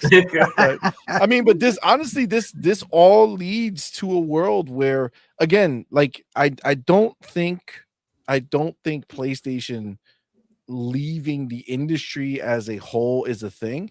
I think they stopped the first party, right? Yeah, so just like they stopped making their own PCs or doing certain things, it's just at this point there's no need, right? Because they have a box that the casuals will go ahead and continue to use, and they'll continue to play Fortnite, they'll continue to play Call of Duty for years and years and years to come. Even the next gen is not going to stop this gen. This gen is not going to go away for a long time. Hell, the previous gen is still alive and kicking. Yeah. And we don't even know if that's ever going to die, to be honest with you. I mean, we don't know, because with this whole idea of scalability, you know, what's the benefit for Epic? What benefit do they have to shut down the Xbox One and the PlayStation 4 servers for Fortnite? But as those chips for the Xbox One and PS4 get cheaper and cheaper, what incentive do they have to stop making them in the countries that people are still buying them in? Have they officially stopped, or do they still make these things? I'm sure Xbox stopped, but PlayStation is still, I think, producing those, and they'll probably still produce the PS4 for at least another year or two. They're already talking about the PS5 is going to be a 10-year generation. So even though that means we might get a PS6, you know, with 2 years supposedly on that 10-year deal for the PS5, they're probably still going to make it, because they still made the PS3. What was it? The first couple of years of the PS4 and or the Xbox One generation. So, yeah, I'm sure it's not mass production, but I'm sure they probably will still, you know, make one-off units into certain smaller markets where people will still buy that type of hardware, where a PS5's too expensive. Yeah. Well, also remember that the PlayStation 3 and the Xbox 360 generation were their own kind of beast, right? Yeah, like for sure. Their own architecture. So, you know, that was a lot easier to say, yeah, we don't want to make a different version of our game every time, cut them off. Whereas now, I mean, for all intents and purposes, I mean, we've seen PlayStation 4 and PlayStation 5 games. They look the same. They look the same. Spider-Man on PlayStation 4 looks just like Spider-Man 2 on PlayStation 5. Close enough, bro. Definitely not enough to pretend like there's a generation. No, definitely gap. not. There's no generation gap. Okay. It just looks like one has been wearing a little more Vaseline and cream on their face to smooth out the wrinkles. That's all it looks like. I think somebody did like a little test where they showed like Spider-Man on PS5 Pro, Spider-Man on PlayStation 5. IGN did it, and they couldn't tell the difference. Yeah, people couldn't tell it. He actually guessed that the better looking one was PlayStation 5. Yeah. And then proceeded to say, maybe don't buy a PlayStation 5 Pro. Well, at that point, how do you take that back? That's messy right there. I mean, that's the thing, right? That's the thing. Go ahead, baby. No, it's just like when you really think about what you're expecting of a next gen console, and you're looking at the games and you're trying to figure out which one's which. Essentially, I mean, they're still on that PlayStation 4 generation, and that's just the reality of it. It's not just the pisser, it's not just the PlayStation 5 Pro. It seems like the PlayStation 5 itself wasn't necessary. The games look the same because they haven't moved forward. And dare I say that the games, when you realistically break it down, when you're thinking of an old console like the PlayStation 4, essentially that's a better console if it's still going head to head with a PlayStation 5 that has new tech.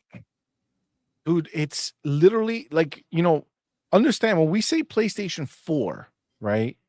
I think people maybe forget that the PlayStation 4 and the PlayStation 5, the difference between them, the PlayStation 5 is more than $5 times more powerful than a PlayStation Supposedly. 4. Allegedly. Let's Well, I start mean, throwing it's that in out the there. box. The power that they have, whether they know how to use it, is a whole different conversation.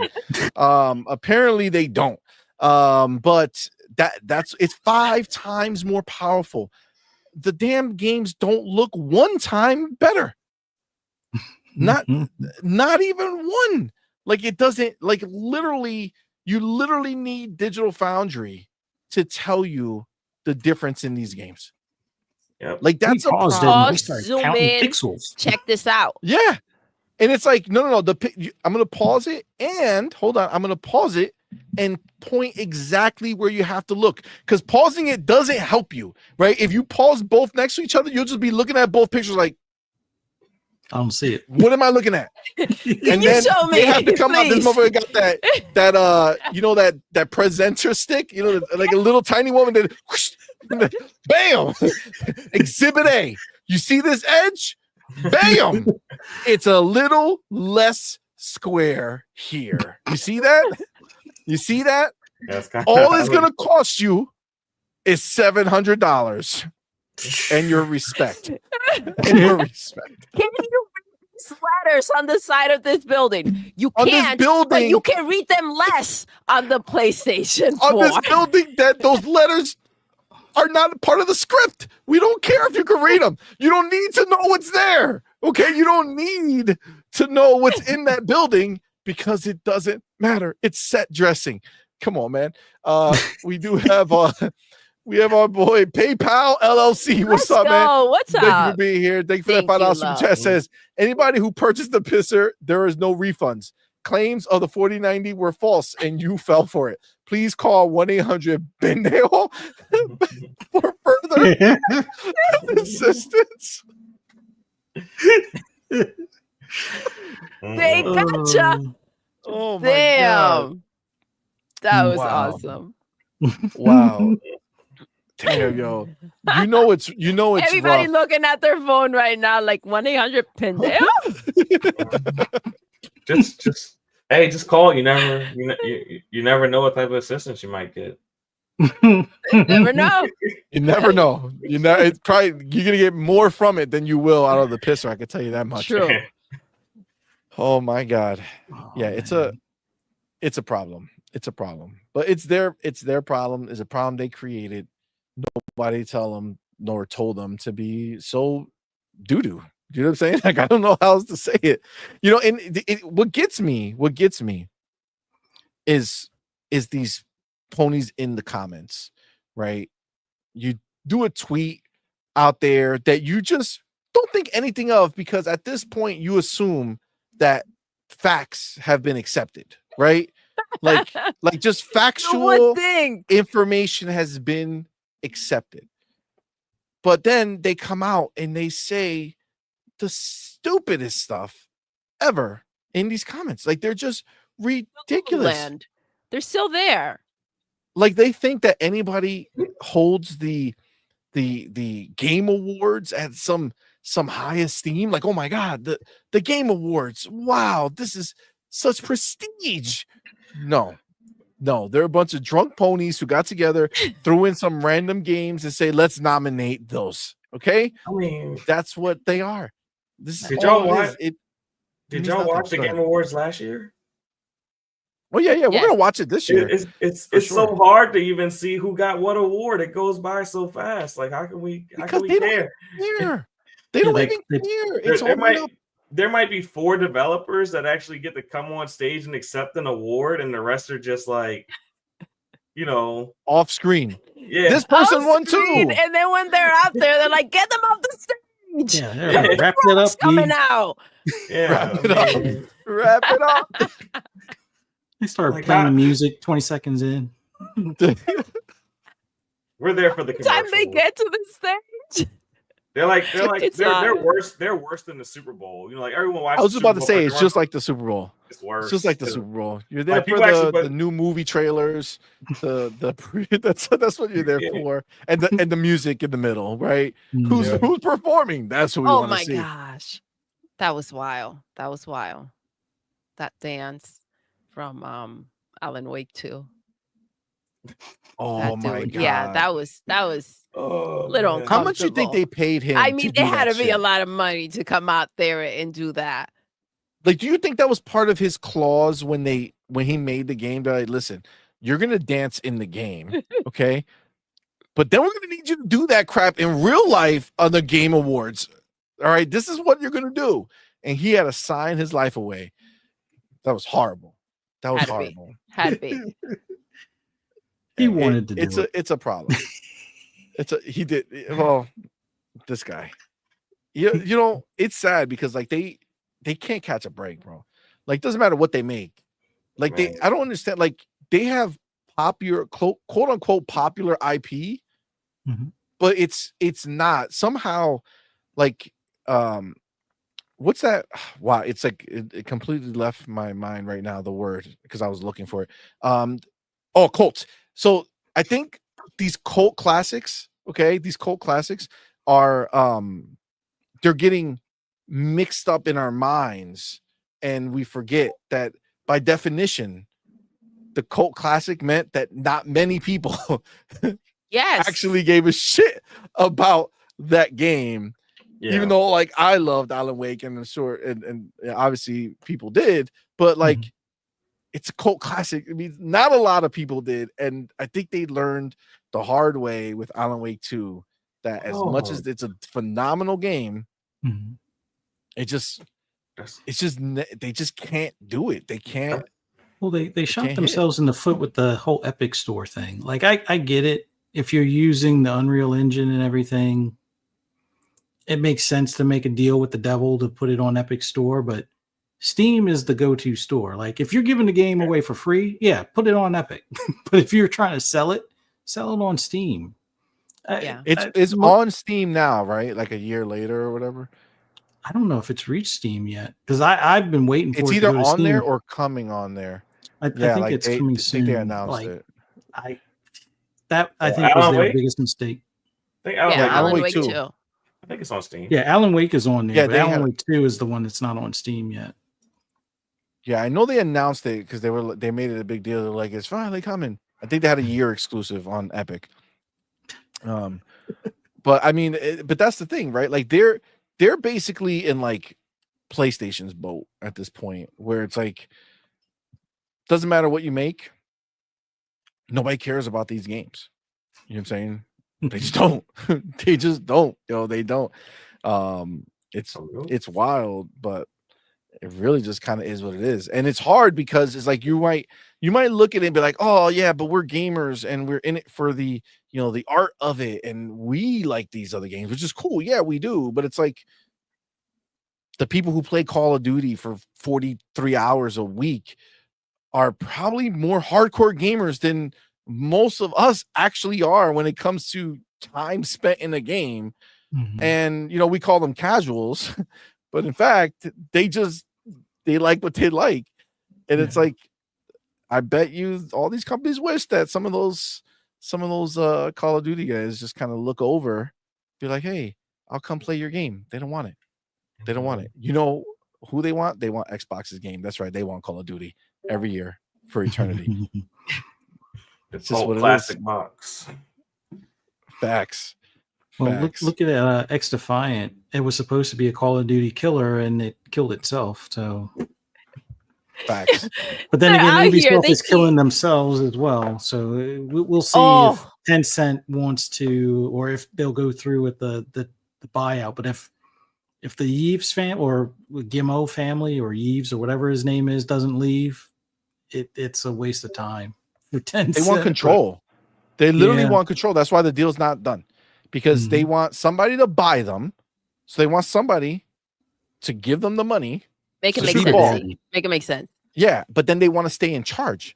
How does that makes work? no What sense. Kind of contract that makes is no that? damn Think about sense. that for a second. They want a sugar daddy. That's all it is. Reason. Facts. You Facts. can't trust it with money. You're not going to be in charge of shit. If you're getting scooped up, it's like PlayStation saying, listen, you're scooping us up, but I mean, we want full control. Like, no. The decisions you've been making are not leading to success. If not, you wouldn't be needing to get scooped up. What kind of entitled bullcrap is that? Yeah, you know what? Give us your money and then leave us in charge so we can really drown and take down the ship. Everybody gonna die on your watch. Come on, man. Sony did that with Bungie. How'd it work out? Exactly. Facts. Right. Facts. I mean, and that was like the better decision, though. Could you imagine if PlayStation just took control and said, this is what we're doing moving forward? Like, they don't even know where their head begins, and like, it's so up their ass. It's crazy. Herman thinks that he's out there and he knows games and he knows the industry, so he doesn't need to hear anything from anybody. Like, bro, you don't know jack shit. So sit down and bring people in that do know what these players want and try to fix crap. It's a little late, not gonna lie. It was late a year ago. And then they showed up with freaking Concord and every other mess that they've delivered this year. And I mean, the worst news is that Baby Steps, my gosh, is delayed. What a heartbreak. I was looking for another failure coming up. Don't worry. Fair game is not too far But behind. they gave you one on Friday. Say it again, Pharaoh. They gave you another failure on Friday. So yeah. they replaced they replaced Baby Steps with another one. So yeah, my first. You know what's wild? What's wild is that Herman Holst has literally the biggest L's under his belt. Yeah, like the worst. And he's in losses, charge. And he's the one in charge. Okay, they went from making a hardcore-ish shooter in what the fuck's what's the name? Oh, Killzone. Killzone. They used to make Killzone.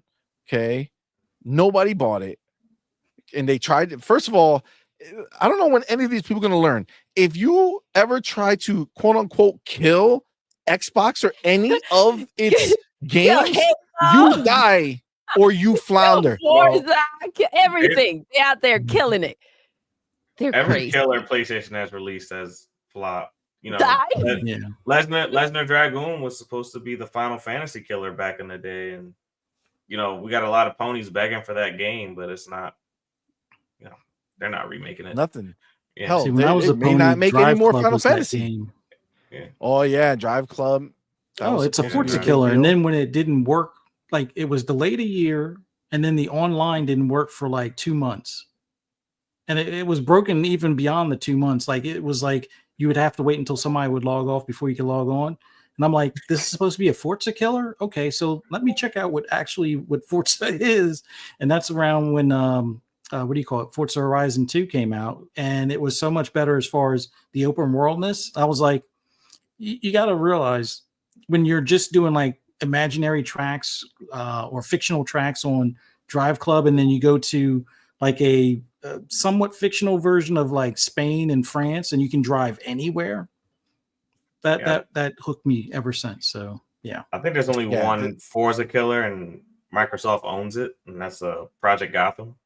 So that's like the only one that could probably be a Forza killer at this point. Yeah.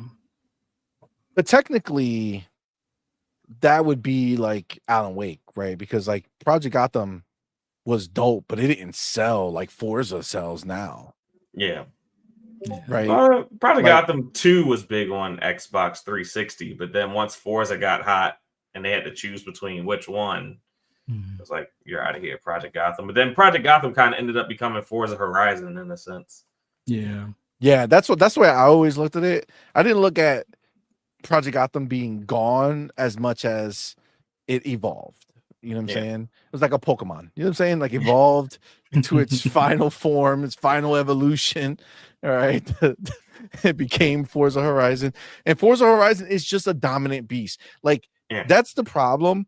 Like Forza Motorsport, it's basically like it's like an older brother and a younger one. And like the younger one got famous, but the older brother used to be the cool one. And like the older brother doesn't know what to do with himself because he's like, but I'm the one who started this. I made you cool, man. I made you cool. He was like, yeah, but I'm cooler. I'm cooler, bro. It's just cool. how it is. I took that and ran with it. You know what I'm saying? And I feel like Forza Motorsport will never be as big as Horizon, right? Horizon has become a monster. Yeah. And honestly, we actually just dropped our review of Flight Simulator, Yeah. which is a phenomenal game. But in that review, you know, I put in there that what that game made me realize more than anything was how much I want the Forza Horizon of Flight Simulator. Yeah. I want a Flight Horizon. Let me get into any plane. I want to do all those races. I want to go and explore the world however I want. Same way. I want the whole world exactly the same. All the events, just arcade. You know what I'm saying? Just give it to me. So it's I just how when you play Forza Horizon, right? It doesn't feel like you're playing some Chuck E. Cheese arcade racer. You know what I'm saying? Yeah. It feels like Forza, right? It feels like Forza, but just with enough, fun added to it. You know what I'm saying?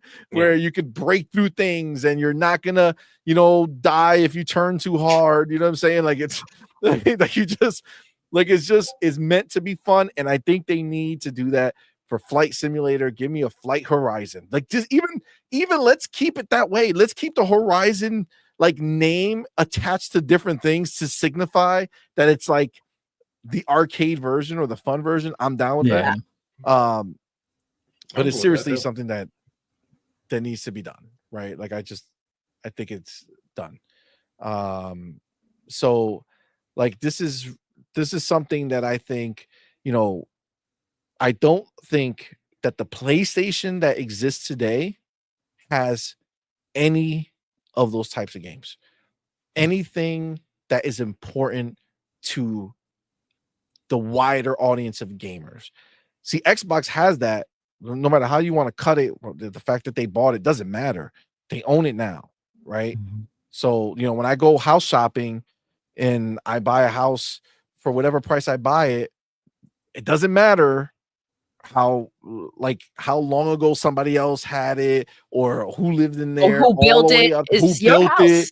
Doesn't make a difference. I own it now. Is mine. Get off my property or you die. You know what I'm saying? Like exactly. Like that's what this is, right? So they own it. It's theirs, and they own the zeitgeist. They own Call of Duty. They're always going to be relevant with Call of Duty, Minecraft, and then you have the other ones that are very big, like World of Warcraft, right? Yeah. That's only going to get bigger when they bring that to console. That world is going to change, right?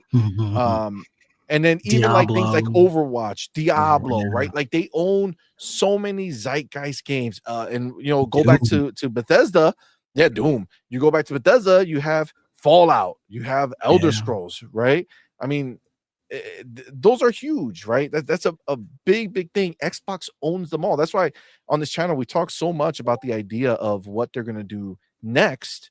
And it's like, I honestly feel like if you want to have an idea of what Xbox's next move is going to be purchase wise, just go look at that top 10 weekly list. Specifically, who's in the top 10 of PlayStation. That is where I feel like you're going to be able to see their next move come from. Because they want to own the conversation. They want to make it impossible for you to take their names out of your mouth.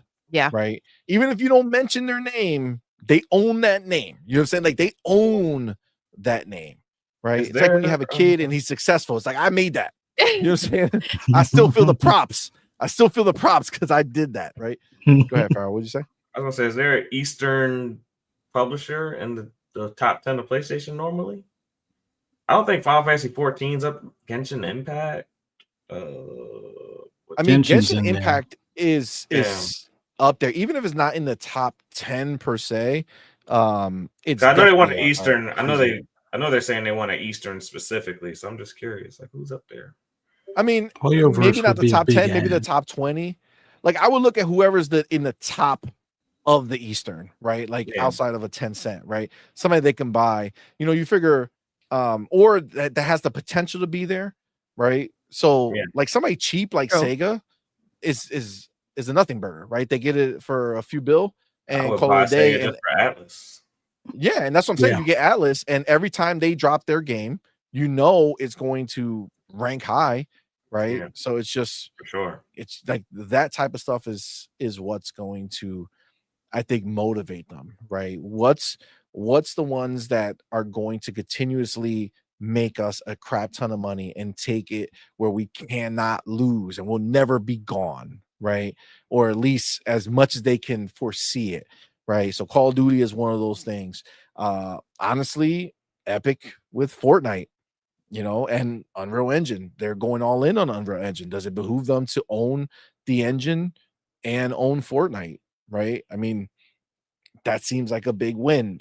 Take-Two, we keep talking about it, but they're a likely candidate. You know what I'm saying? As much as they have, the ability to print money with, Grand Theft Auto and, Red Dead Redemption whenever they drop one, and NBA 2K every year, right? You offer enough money and all of a sudden they're owned. Yeah. And nothing changes. So it's an easy sell for them. I don't think they want that Epic store. I think the Epic store they might just sell off or do something like that. Or Nobody wants that. Well, I'm going to say something real wild right now. I foresee Take-Two being a potential if GTA 6 doesn't hit all of the markers they expect. And I'm thinking it might not. Like, for comparison's sake, we're looking at hundreds of millions of copies sold of GTA 5. If GTA 6 isn't selling like 50 million copies within the first couple of years, their shareholders might create enough of a rumble where a buyout might be something worthwhile. So if it doesn't meet those numbers, so if it doesn't meet the numbers, my only thing about that is if you're Take-Two, when do you, if that's a possibility, right? Then you have to imagine they already foresee that, right? They already foresee the possibility of that happening. The question is, if they're willing to sell at that point, what is the difference for them if they sell it now? Reason being, at that time, they're going to buy. Can you pause your mic for a second, baby girl? They're going to be low. Yeah, they're going to have to sell at a lower price because GTA did not hit. If they sold before GTA, the imagination runs wild, right? And they look at Microsoft like, bro, we're going to sell so many copies. No, you got to go up. You got to go up. And Microsoft's going to be like, it is going to sell that many copies. And then they're going to go up, right? But if you're Take-Two, you want to sell from a position of strength. Oh yeah. Before it comes out. That's what I'm saying. Like in my mind, I still feel like it'll happen. I feel like it's the one that makes sense. I don't think. But remember, Phil's a shark because he hit Bobby with a low bid. So it was like Bobby wanted at least 100. What was it? 100 mil or 100 bill? I mean. It was hoping for like 100 billion, 95 billion at the lowest or something like that.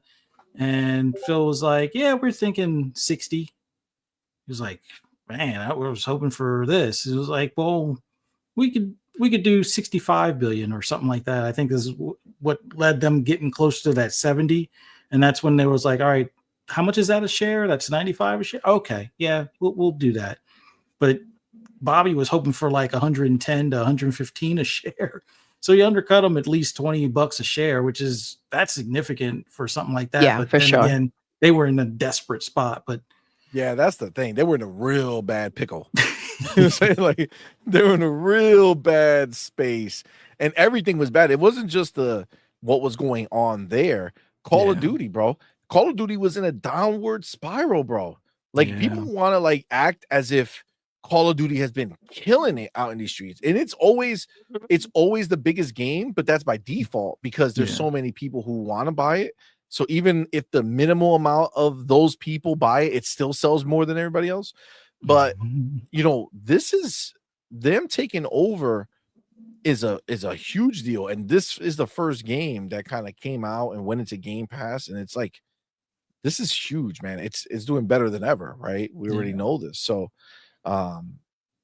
it's a big deal, man. It's a big deal. Yeah. So we got the homie Dark Angelic, my boy. Dark Angelic, what's good? Yo, how can it already be a year? That's My dude. wild. Thank you for being a member for 12 months, man. Not only just a member, but he is an elite member. Thank you. So thank you, my brother. We appreciate you. Says, I am grateful for my wonderful life, my beloved wife, 1 year with the On Point for Gamers channel, and most of all, that I'm not a pathetic, slimy, groveling, port-begging phony. Facts. That was beautiful. That's awesome. That was lovely. We appreciate you. Thank you. Right? We appreciate you. And your lovely wife. That's right. Lovely wife. In the building. The homie Fillmore Pocket says GTA sold 11.21 million units in its first 24 hours, generating revenue of 815.7 million, according to the Guinness Book of World Records. Yeah. Can GTA 6 beat their own record? I think they will. I think not only will they beat that record, it's probably going to be dramatic. Is it, hold on real quick. Do we know, is this next gen only? Yes. To my understanding, yes. Yeah. Yes. Okay, I don't think they'll beat it. Only. You don't think so? No. I think so. But I don't think they'll beat it because of GTA Online. So I still think the money will be made. I just think you don't know what the new GTA Online is going to be. But I think from a technical standpoint, I think GTA Online sales and GTA 6 sales will be separate. So that's why I don't think it'll beat what GTA 5 did. Because GTA Online came later from GTA 5. It came later, but it was still part of the package. Yeah. It wasn't until way later that you can buy GTA Online separately. Yeah. Right. Yeah, so if they come out with a new version, but that one is separate. We don't know what they're doing, if they're just going to roll over people and just make a enhanced GTA Online like a Fortnite that just keeps on going, or are they going to sunset that one and roll people over to the next one? Or is there going to be like a period where one is still going, the other's still going, and then maybe later on they fold the other people in? I mean, you got to think sales, right? So if I'm thinking sales, I know I'm going to have, even if you have like 10, 15 million people who buy over the course of the first few months, you're still going to have a lot of people hopping into the new GTA Online, right?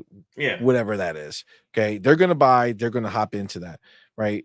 So there's also going to be people who are just going to stay on the other one. So what you do is you run two for a while, right? Get as many sales over here as you can, and then fold the other people in, and just make, just like they did now, break out GTA Online, the next gen one, and just basically bring those other people into that version. I feel like they're not going to want to lose the big push of people buying into a new GTA Online. No, I think they will buy into the new GTA Online, but I think GTA Online and GTA 6 sales will be considered separate, so it won't break the same records that 5 broke. Also, you think they're going to launch separately as opposed to launching together? Yeah, that's what I'm saying. The record that they're talking about is just for the first 24 hours. So so that was only on GTA by itself.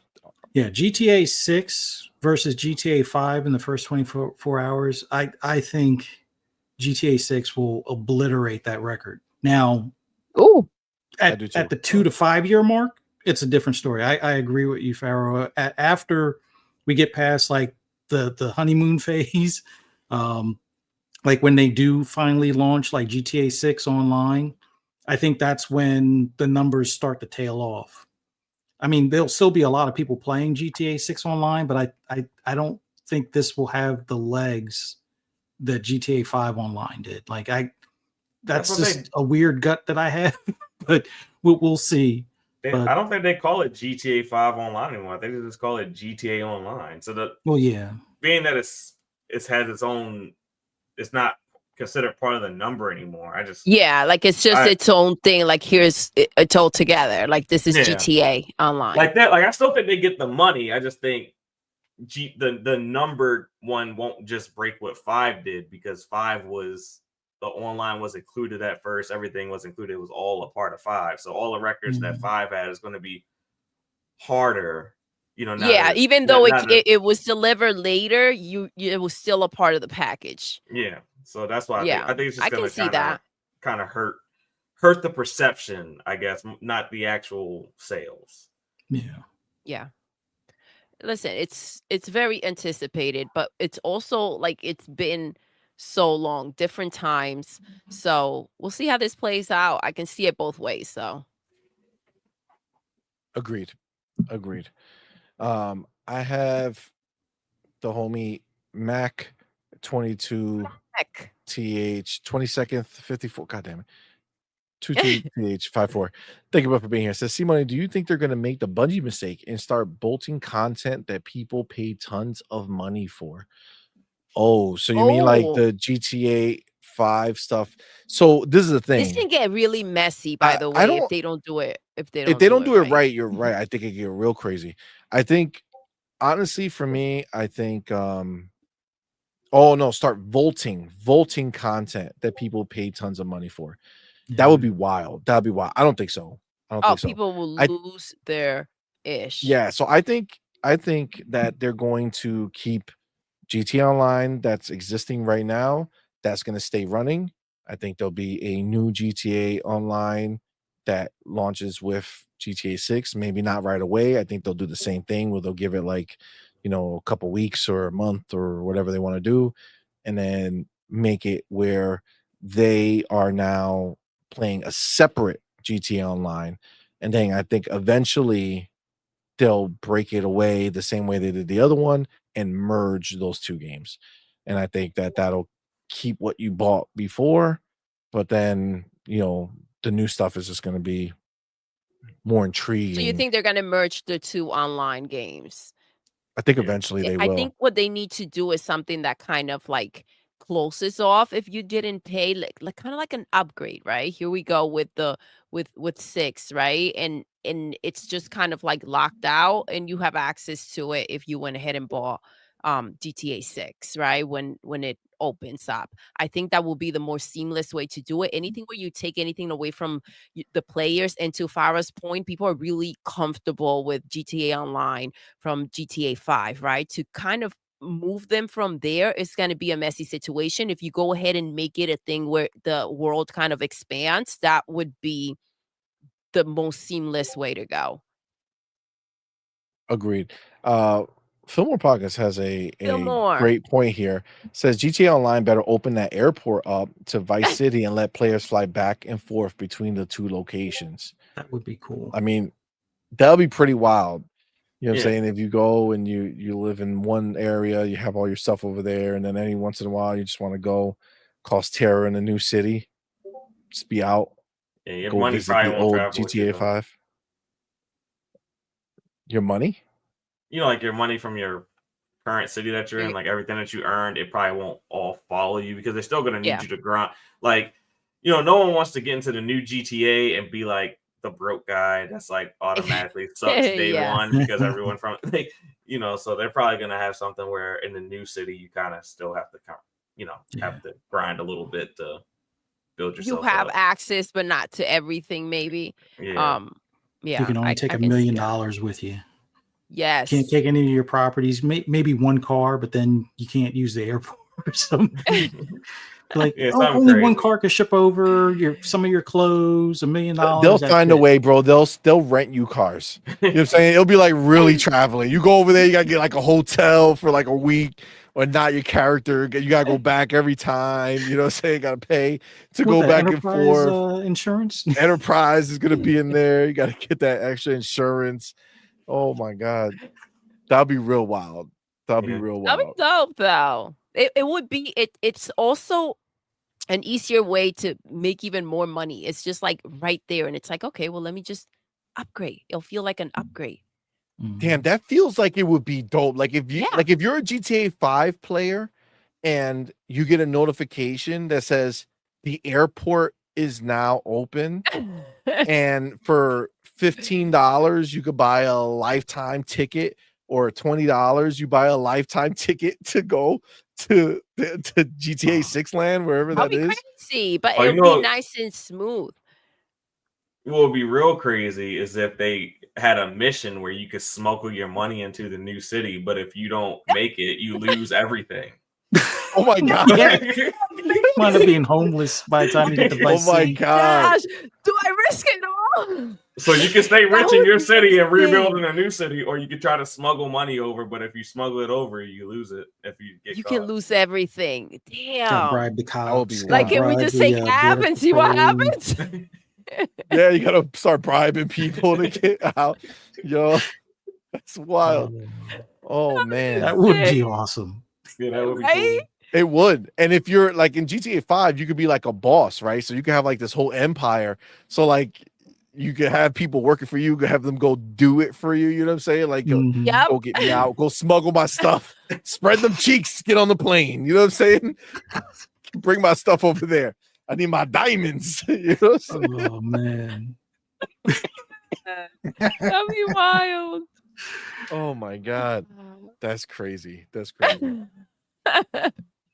All right. We went down a wild train We did. from That the was Matt fun. Booty That was fun. from the Matt Booty interview over here.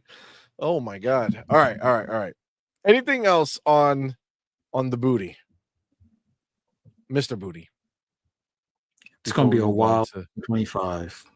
I don't envy his job next year because, much like Pharaoh said earlier, it could be like 10 games next year. How he schedules that or spaces that out, I have no idea. That's Yeah. crazy. You ain't lying. What a problem to have. That's wild. Yeah. It's like it's like first world problems. You know what I'm saying? Yeah. So Well, Sony does doesn't that really mean think about that. PlayStation is a third world country? Yeah, we got. I don't know. Hey, they've been I don't taking know. so I many. don't know if that's what that means. They've been taking so many L's. We might take that P off. Just call them the late station. Oh damn! Get down or lay down. Wow! Wow! Put the P down and lay down. Lay station. That's wild. That's wild. That's a good one. I like that. All right. So there's other parts of this interview that we're gonna talk about. It's not from him, but let's see. Hold on. Where is it? All right. So let's go back to okay, so the actual for Jesus, this is damn it. All right, so I was gonna there's two versions of this that are left that I want to talk about. Let me see. All right, let's first talk about Todd Howard and his love for Indy and where this came from, and then that's gonna lead into the last part, which is the success of Xbox and putting it in front of everybody else out in these streets. Let me change my timestamp. Actually, I just saw this, so let me get my boy Spartan 661 in the building. Spartan. My What's good, dude, thank you for love? being here, man. Thank you for being Thank a member you for for being here. 11 months. Damn, Thank you. That's awesome. time has flown by. Seriously. He says, realizing that Sony sucks and being a non-PlayStation fan is so gratifying for the last several games flopping. Xbox for life. Sony has some thinking to do. I think that's their problem. They've been thinking, and we know that doesn't work well for them. It's not working out. I don't think them in the thoughts are copacetic. You know what I'm saying? Like they don't work well. They're together. overthinking the situation. It's because, it has to be stressful when everything you put out has to bring money in such an Yes. urgency, right? So you have to try to figure out logically something that it's just creative, right? It should be something for the players, something that the developers are feeling passionate about. Now, how are we going to make the money that we need to move forward? That has to be stressful. And the more that they analyze the situation and the more that they continue to lose money, the bigger of a problem it becomes. Creatively, you can't move forward if you need the money that badly. Facts. Agreed 100%. All right, let's hop in to Todd and his love for Indy. All right, so I'm just going to read this because it pretty much goes right into it. So it says, for lots of avid gamers this holiday season, there will be Indiana Jones and then everybody else. Damn, they were pumped for Indy. Says Microsoft's gaming division, after spending billions on developers and publishers over the last 3 years, is seeing its big bets pay off. In the fourth quarter of 2024, when consumers largely look to buy and gift AAA titles, there's no new generation consoles, usually the driving force behind game purchases on the market. And Xbox is in the best position to get the Christmas cash with the December 9th launch of Indiana Jones and the Great Circle, the industry's biggest new game of the year. Look at that. Developed by Bethesda's Machine Games in partnership with Lucasfilm, Great Circle has been in the works since before Microsoft's acquisition of Bethesda parent ZeniMax in 2021 and has been a hotly anticipated title over the 5 years it's been in development. Now, this is Todd says, I've been an Indiana Jones fan my entire life. When I saw the movie, I believed it was all real. And I was just enamored with Raiders of the Lost Ark since it came out. Bethesda Game Studios director and executive producer Todd Howard, who created the concept for Indiana Jones and the Great Circle, told Variety. That movie has remained my favorite movie of all time. I named my dog Indiana. I got the jacket. I got all the stuff. I've loved the character and the world, which I think is important. That sort of pulpy adventure world of the 30s, that kind of genre. And I'd always thought about what kind of game would I like to play in Indiana Jones.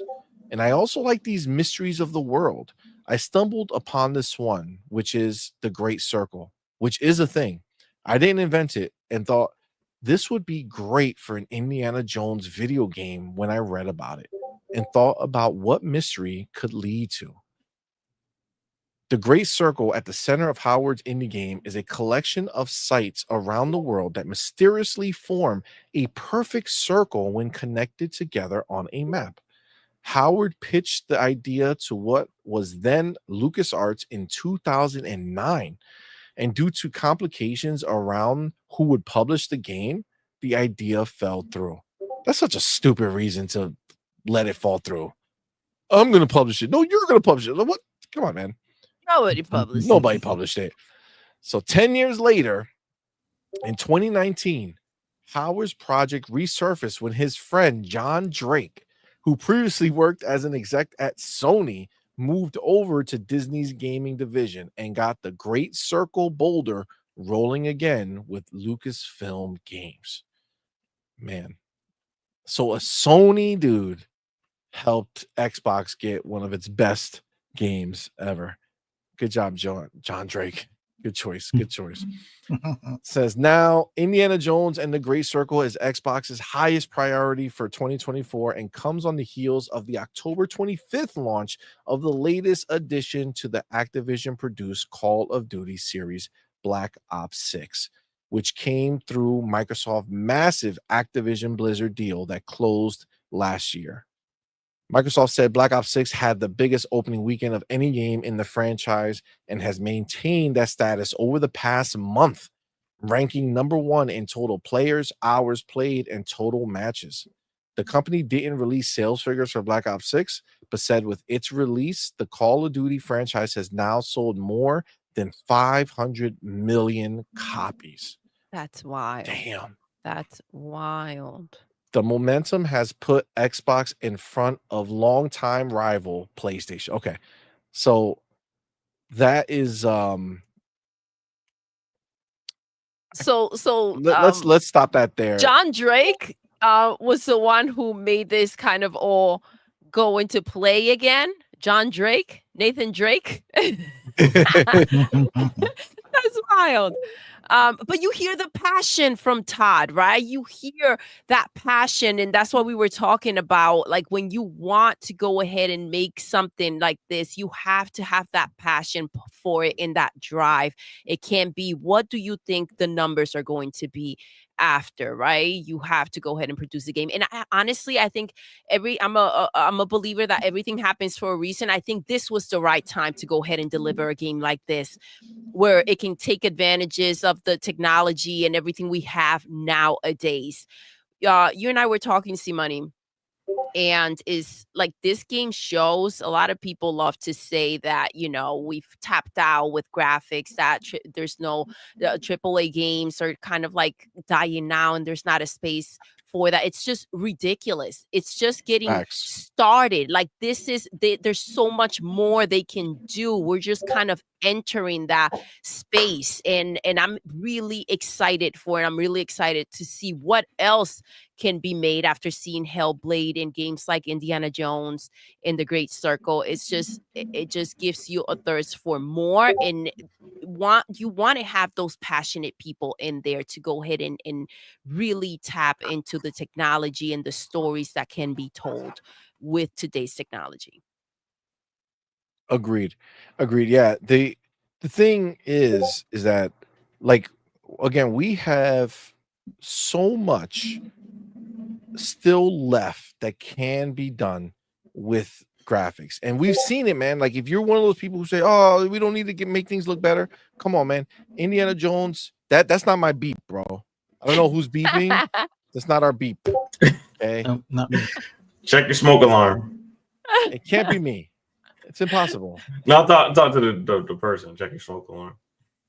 Oh my god, that happened to me in the very beginning when I first. It is happening like a bunch. It can't be me. I think it's the sound. It's the sound for Discord. So if anybody has a Discord, I think it is.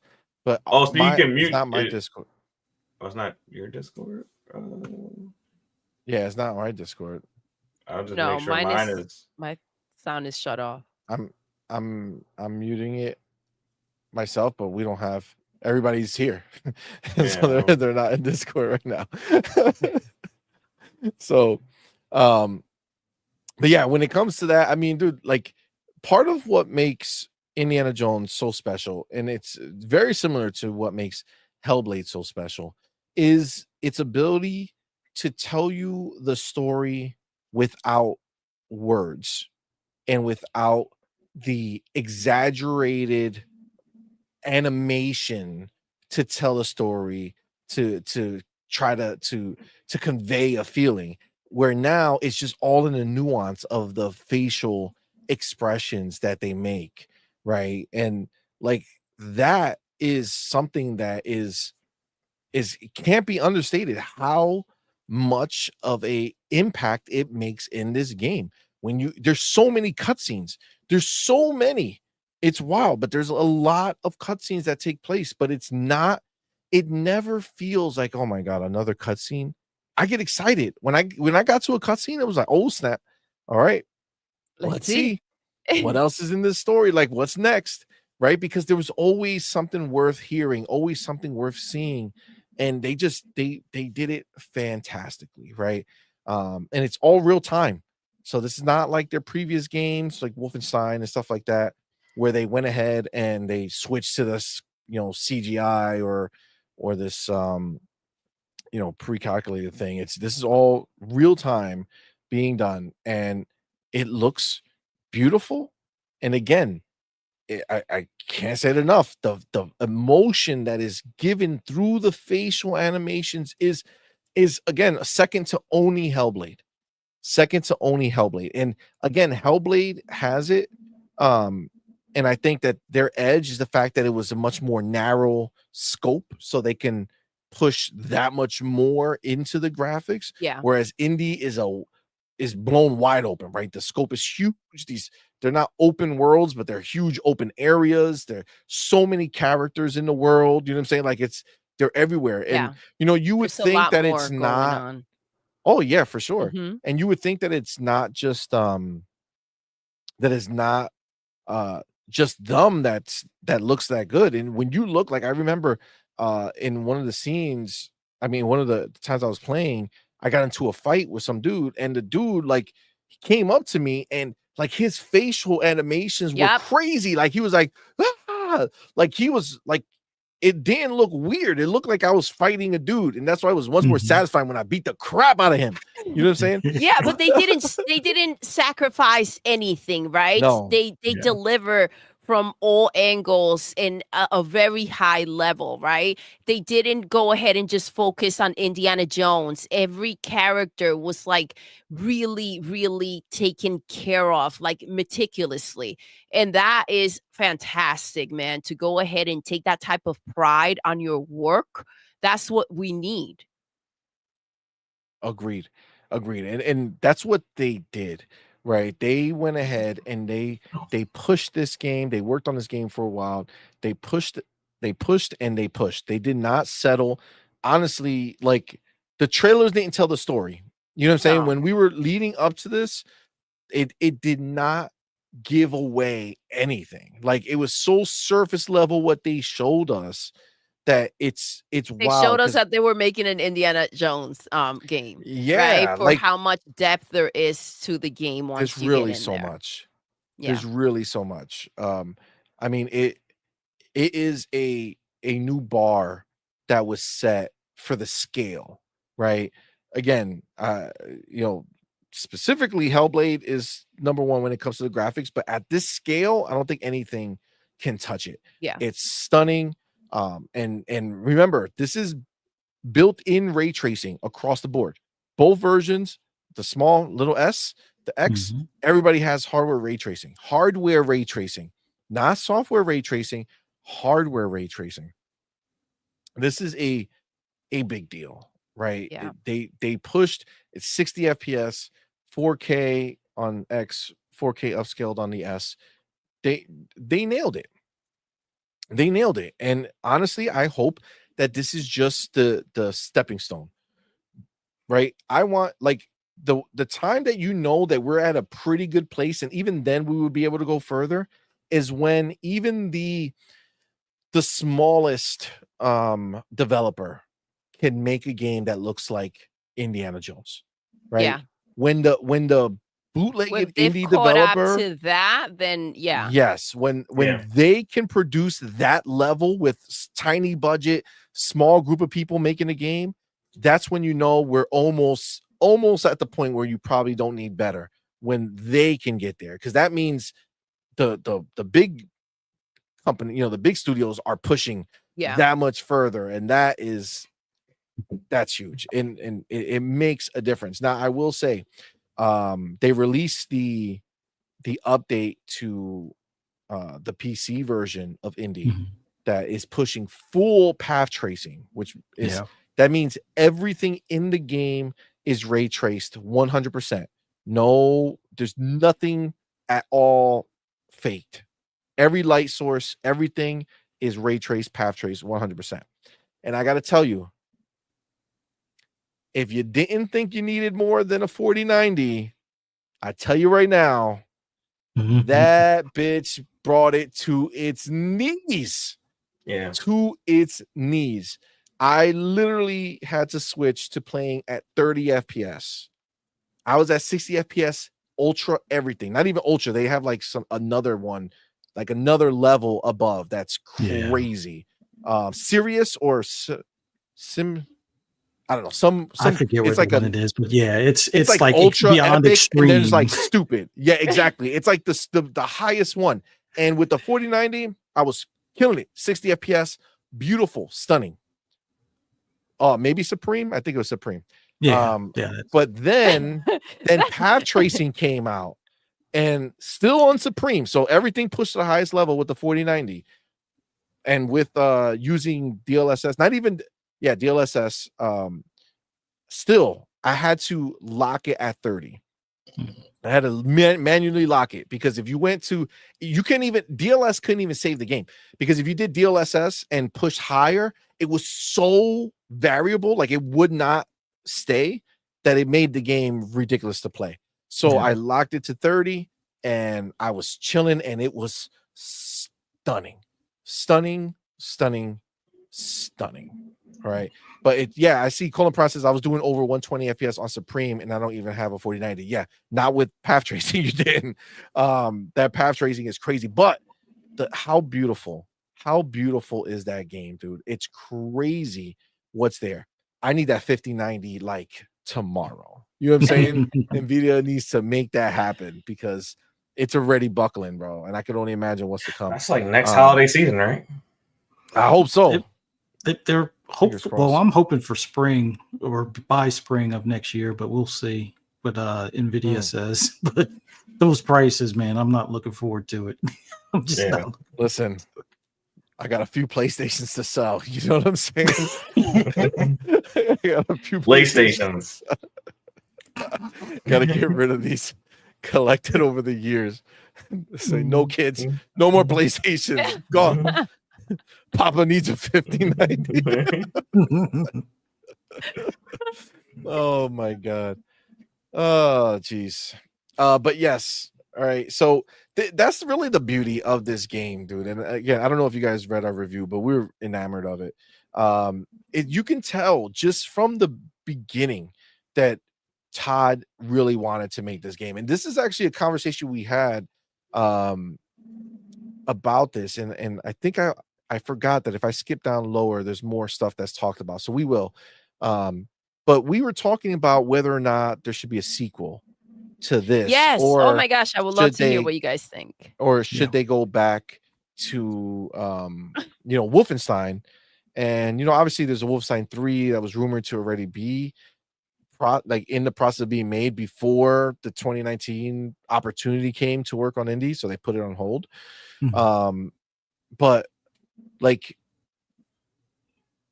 he's been thinking about this game forever, right?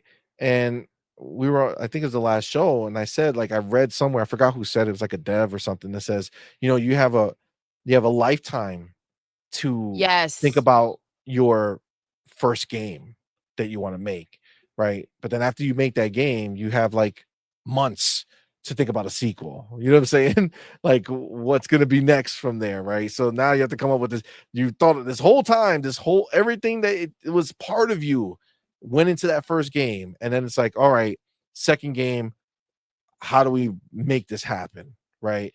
And what we're going to talk about. So it's like, do we want them to hop into a sequel, or do you think they should take a break and do Wolfenstein and then work something out? What do you guys think? Me and Doodle talked about this.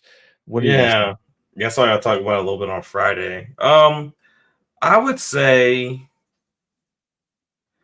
two factors. One, the passion has to be there to make a sequel, and two, I don't want to see Xbox necessarily get in a Spider-Man 2 situation where the royalty rate just goes through the roof and they can't quite, generate the return they want on the game. So I would say the second factor is that Disney wants them to make the sequel, and it's not like Xbox begging to make the sequel, basically. So so if Disney is saying, hey, this game did great, we want another one, and they're not being crazy with the royalties and the passion still there, if those two things are a go, I'm there. Like, keep doing indie. As you guys continue to talk, I just thought about this. Let's bring the chat into it. I'm gonna put a poll up. Should Machine Games work on Indy or Wolfenstein next? And then I'll put that up while you guys finish up your bars. So I do agree with you. I think it has to be a situation where Xbox is not chasing Disney. It has to be Disney, because a lot of eyes are going to be brought to the IP that weren't necessarily there, right? Yeah. So I think especially considering the fact you brought up the mess with Spider-Man and PlayStation, and considering how rocky that must be, in their relationship with Disney right now, for them to have Indiana Jones be such a hit, right? And people receive it so well, I think it should be a situation where Disney comes knocking on the door. The project has to, come from passion. If they weren't planning to make another one, and if this was just what he envisioned, I don't think that they should go ahead and, for the sake that the game hit with the players, go ahead and make another one just to make another one. This is where you end up in a messy situation where you're lacking passion or the story's not the same. You also don't want to say, okay, we'll continue on our path and bring in new people to start working on something that was delivered by others, right? You start losing control of what you're really making. It's a messy situation, and unless he envisioned himself going ahead and making another one, or he feels like he's got more to say, and it has to fit somewhere where he can be the same team can be just as involved as they were with the first one, then go ahead and move forward. But other Yeah. than that, I mean, it can get really messy, where now there's a bar. Yes, you Yeah. have forever to think of your first game. The second game, it's like, okay, you don't want to let people down, especially it just comes with a lot of pressure. Agreed. For sure.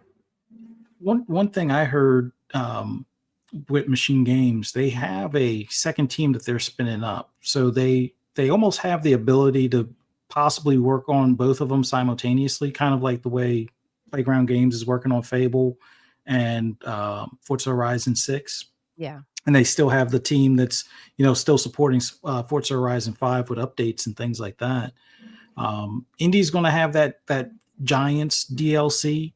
So I could totally see them working on both. But for your poll, I voted for Wolfenstein 3. And the only reason why is I don't want to see kind of like a Fallout 5 situation where you have all these great games or series that you're working on, like with the main Bethesda studio. They got, Elder Scrolls, they got Fallout, and they got now Starfield. And it's like, I don't want it to be 20 years in between sequels moving forward. So they're going to have to figure out a way to kind of spin up another team. But I like what you guys are saying as far as the passion aspect. That's the key thing. Like if Todd doesn't have another movie worthy idea, because this is the great thing about this game. It could have actually just been made into a movie, and this would have probably been considered one of the best Indiana Jones movies as far as the concept and the way it was executed. So if he doesn't have another one of those in his pocket, not knocking the last two Indy films, but I think that's going to be like kind of the deciding factor. And if anything, I wouldn't be surprised if Disney is chasing after Todd and Xbox to make one, more so than them having the other way around, because they're the only good thing that happened to Indy. Yeah, exactly. Since the original trilogy, bro. Now, you remember how Disney went in, like, for Disney Plus with Marvel. Mm-hmm. What if it's not just the games? What if they come in and talk to Todd about a TV show, right? Or a new movie, right? Mm-hmm. This opens the door to a lot more. Because like you said, like, and we said it too, like, you put all these cutscenes together and voila, you have a new movie. Yeah, you do. Is that good? So you really do. Yeah, it's a tough one. I love Machine Games aspect as far as like with Wolfenstein. I know a lot of people are like, oh, Youngbloods, but to my understanding, that wasn't fully Machine Games that did that one. That was like a secondary team or something like that did that or worked with them on that. But like a Wolfenstein 3 definitely needs to happen, but they could space that out a year or two. Like, I don't expect it next year.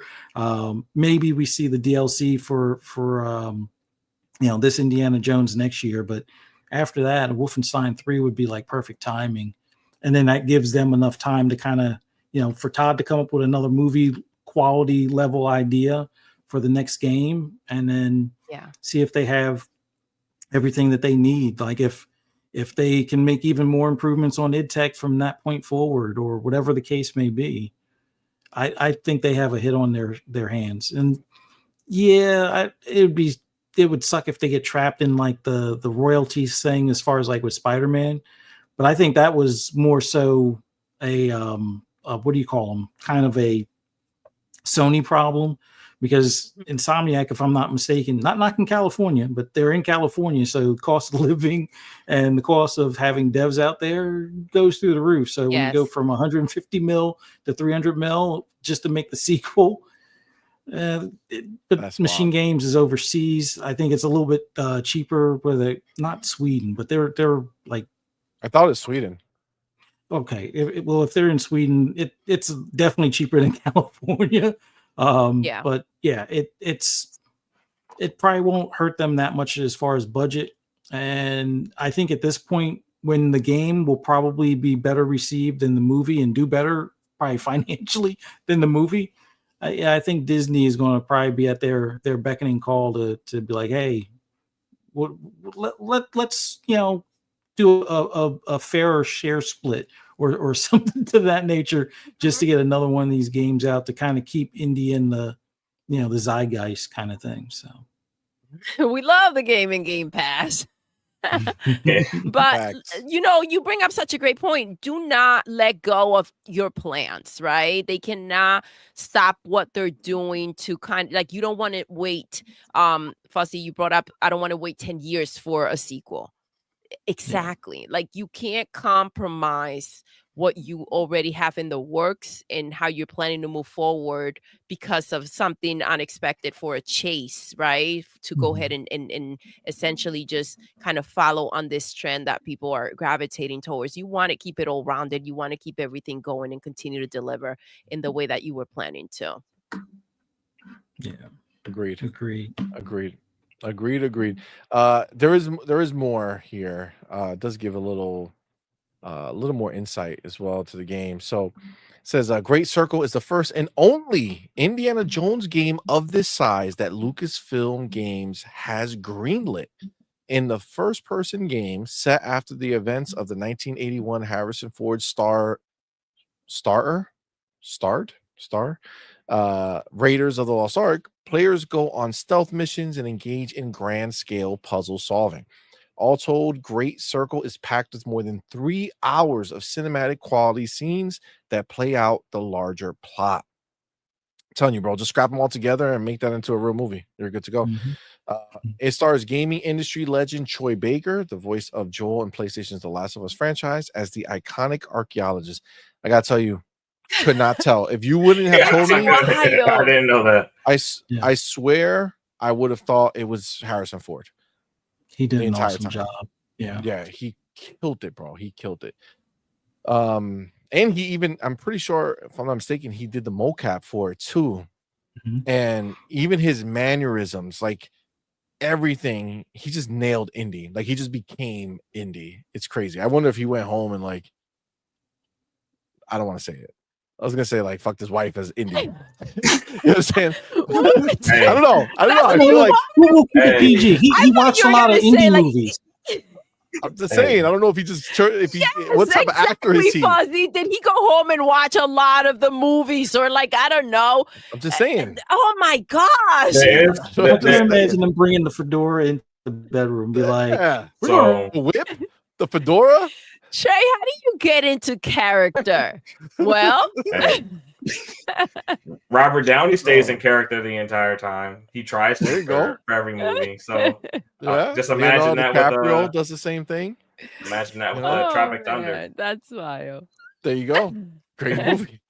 Great movie. But just imagine Robert Downey being in character for like 6 months as a guy from Tropic Thunder. Going to grocery stores and shit like that. That's wild.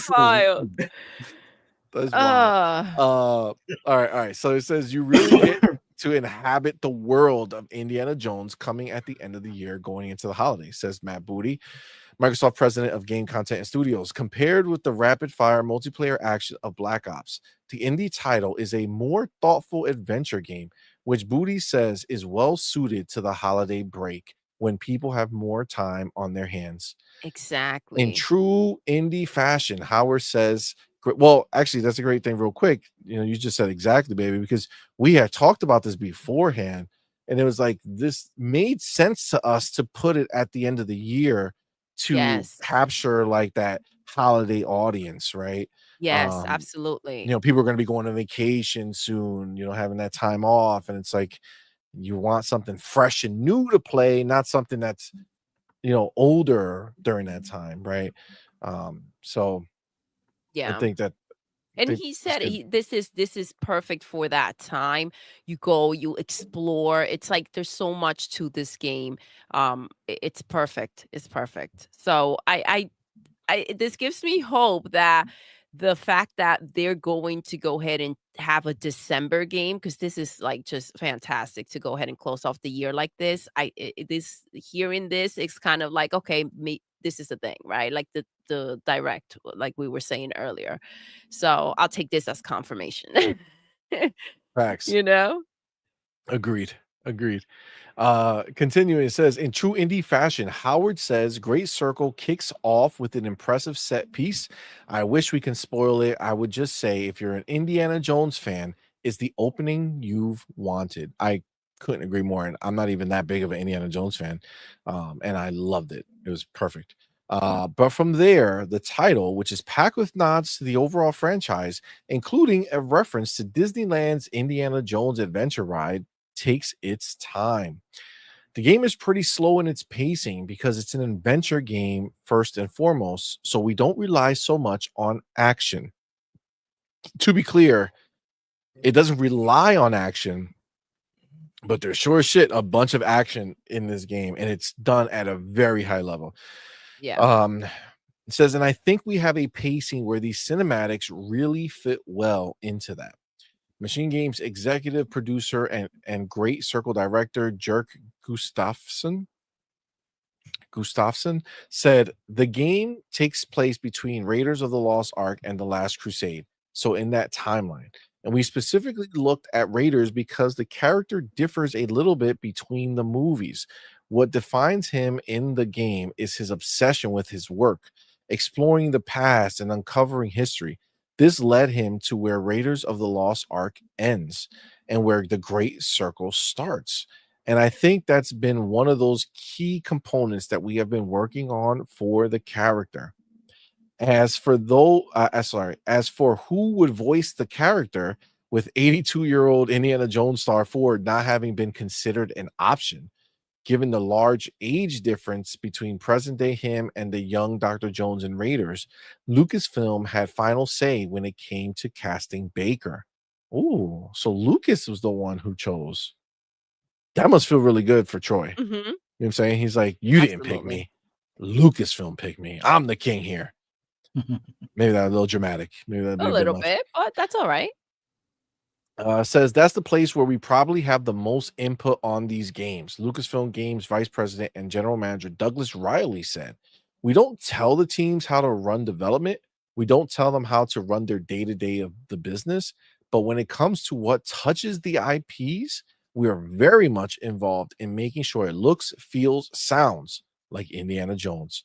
So we approve casting. We get all the way through the process. We get concept art to modeling to final art. And obviously, with a game like this in particular, he is the character and you got to get him right. Otherwise, it doesn't feel like an Indiana Jones experience. Absolutely. And between the work Machine Games did in representing him physically and the absolutely stunning work Troy has done voicing the character, you forget it's not Harrison when you play it. He's that good. Those are just facts. Those no lies told. As with Black Ops 6, Microsoft is making Great Circle available to subscribers of Xbox Game Pass for no additional charge, an attempt to mimic Netflix's model. The indie game will remain an Xbox and PC exclusive until it comes to PlayStation in spring 2025. The game's first round of downloadable content DLC is set to release at an unspecified date in the new year. We already read that one. Okay, it says Microsoft has pivoted away from fighting the console wars after a multi-decade history of slugging it out, says Griffin. As the analyst puts it, Xbox's strategy of moving up in the gaming value chain, as with marquee content like the new indie game, alongside advancing Game Pass and cloud gaming, is better than trying to out-console Nintendo or Sony. If Great Circle performs well, it could mean not just holiday success for Xbox, here it goes, but plans for a larger Indiana Jones gaming franchise between Lucasfilm and Machine Games moving forward. Right now, we're focused on getting this one to the public and getting to the DLC and making this as successful as we can, Riley said. I think we're always looking for great stories. And the good news is there's a lot of space in between the films where we could tell more and more Indiana Jones stories that I think would be super interesting. Let's go. Okay. Let's go. Yes. All right. And then this is the end here. Does that mean the Great Circle is considered canon to the overall Indiana Jones cinematic universe? So canon is such a complicated concept. It is an authentic story set between the two movies of Raiders and The Last Crusade, Riley said. We work closely with the studio and franchise management. So yes, it is meant to be an authentic Indiana Jones experience in that sense. Since part 3 is already out, this doesn't change anything that happens going forward. This just colors the in-between, right? Exactly. So between part 1, part 2, and part 3, that's already set. So it could be canon because it doesn't matter. It took place in between. But that being said, let's double back to them saying, like, if this hits, we're ready to do more. I mean, the DLC is supposed to be coming next year, right? So we already have a story expansion that's coming next year. But then after that, you know, between Xbox, PC, and then PlayStation getting in the game, you know, we're going to be, if this succeeds, which all signs look like it's going to be a hit, we're up for more. So the question is this a situation where, because what it sounds like, they sound excited to be doing more if there was the chance. And this is why I would say I think so, right? Wolfenstein is cool, right? Wolfenstein is a great game. You know, Wolfenstein 2 was phenomenal. Wolfenstein 1 was really good. And Wolfenstein 3, I'm sure, would be amazing. But let's be real. Wolfenstein suffers the same fate as all other Bethesda single-player games that are not Fallout, Starfield, and Elder Scrolls. And that's that they don't sell crazy amount. How much did Wolfenstein sell? I think 2 did well. I think that was the one that was kind of a breakout, but that it wasn't like, actually, let me look up the numbers. I don't think it had like a large launch number, but it like over like 2 or 3 years, because a lot of people didn't know that was a new one or something, where it didn't do well the first couple of weeks, but afterwards it kind of caught fire. Let me see. Okay, so according to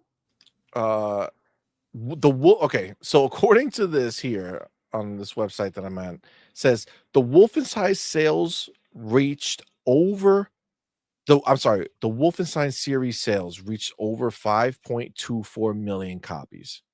That's the whole series. So to give you an idea, okay, they literally take the whole series. They're talking about Castle Wolfenstein back in the day, 20,000 plus copies. Wolfenstein 3D, 250,000 copies. Return to Castle Wolfenstein, which that was on the original Xbox, was phenomenal. Sold 2 million copies. Wolfenstein The New Order sold 2.5 million copies. Wolfenstein The Old Blood sold 1.5 million copies. Wolfenstein 2 The New Colossus sold 1.5 million copies. and Wolfenstein Youngblood sold 379,000 copies. Good. Yeah, they got no. Stick So, to Indy. So this is what I'm saying. As dope as the game for us hardcore folk are, it's still going to be a niche game when it comes out. Will more people play it? Yes, because it's going to go into Game Pass day one for sure. But it's still a niche game.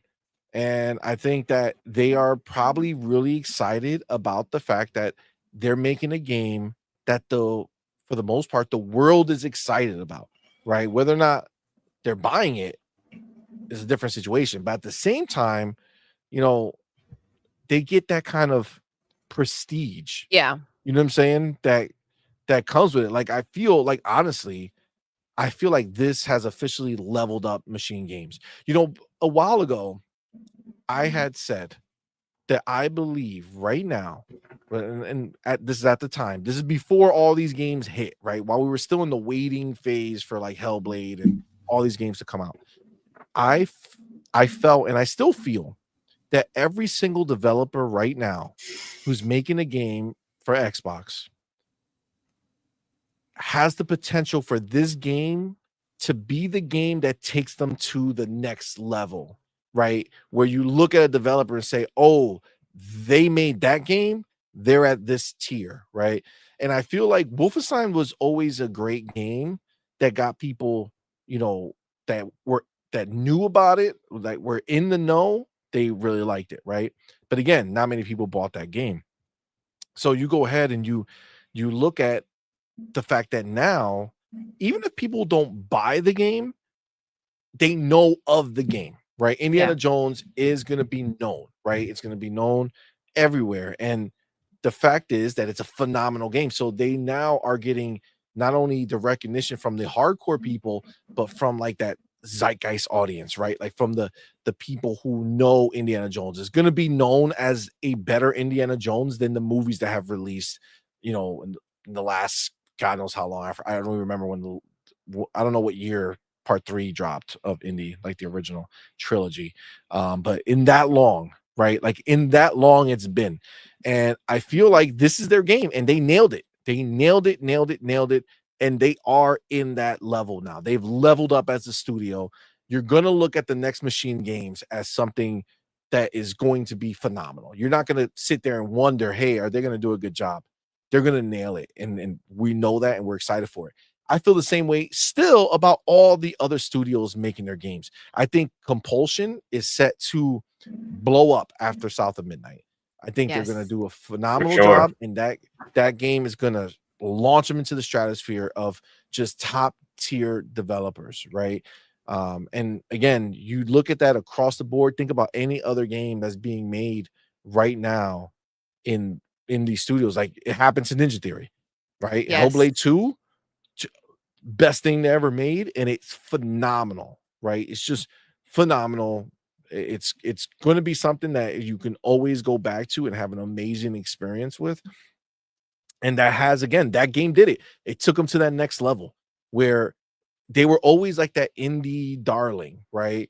Oh, look at them. They worked on this game. They did good. Oh, they worked on this game. Yeah, they did good. They worked on the fighting in Disney Infinity 3. Oh, wow. They did good there, right? But it's like Ninja Theory as an entity, taking it to the next level, bro, they earned everybody's respect with Hellblade 2. Right? Absolutely. It's like, oh, you can do that. Yeah, that's you're wild. doing better than these big companies. Yes. It's a big deal. How are you? Ninja Theory literally is standing on its own versus the entirety of PlayStation, and they cannot touch them. Absolutely. One small developer taking on the entirety of PlayStation. Not one of their games can touch Hellblade 2. Come on, man. Like it's a whole different world. And I feel that for anyone. State of Decay, I think, is going to be their breakout, right? I feel it. I feel like they're going to push that to the next level. All of these studios, I think, are going to be making a game that just literally takes them to the next level. And I mean, this is what it's been. So I feel like for Machine Games themselves, it's like we get this recognition now. And do we want to take this hype Do we want to take this hype that we have and everybody's talking about us and be like, all right, get ready. The next game we're gonna make is Wolfenstein 3. And the world is like, what the fuck is that? Well, our question has been answered though, right? And I get what you're saying. You don't go from like such a known IP to then like, oh well, this is next, right? But I mean, they have the stories to tell. They're ready for the next game. So if they are, and that was our only, question, like, are they? Or was this a one and done? Is So does it this change your answer? Well, obviously, if this is they're as passionate to tell the other stories as they were to go ahead and tell this one, then obviously it's something that they need to move forward with. Um, how they go about it, where they placed it, that's up to them. But they shouldn't. They have to. They also shouldn't abandon IP, right? So, like Fossey again brought up, we don't want to wait 10 years for the next one off, right? So they have to do it responsibly. I love what she brought up with like this is what we know, this is what we do, and then like they don't kind of mess with things that they don't necessarily know. It's like they respect each other and what they what their input, right? For what they know to do. And it's just it seems to be a nice work environment where everybody kind of just helps each other out and moves together.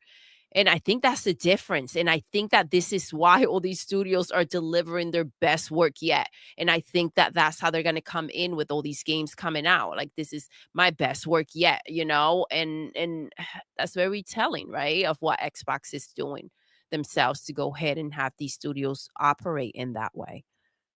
So this is cool. We got our answer. We know that there's more indie. I think Disney's going to be all for it, honestly. So Yeah. Yeah. And I liked hearing the insight of what it's like to work with, Lucasfilm. Um, and like the fact that they are so hands-on and they want to make sure that the legacy of Indiana Jones is kept, right? The perception of who the world believes him to be is, upheld and honored. Um exactly. and that's, I mean, they did a phenomenal job. And the thing is that as a being an IP holder, it's scary letting your IP be Oh, used by absolutely. another, by made and handled by another company, because once you sign the contract, that game's going to come out. You know what I'm saying? Whether it's amazing or not, the game's going to come out. Um and the fact that Machine Games has proven to them that not only can they handle making this game, but they excelled at it. Absolutely. And now they want to do more if it sells, right? Like that's the last part of it, right? Like we have to remember money is always the thing that talks, right? So as good as the game is, it could be an Astrobot and get a 94 and then no one shows up at the party. I don't think that's the case here. I think there's tons of people who are interested in playing this game, especially after how good reviews it's been.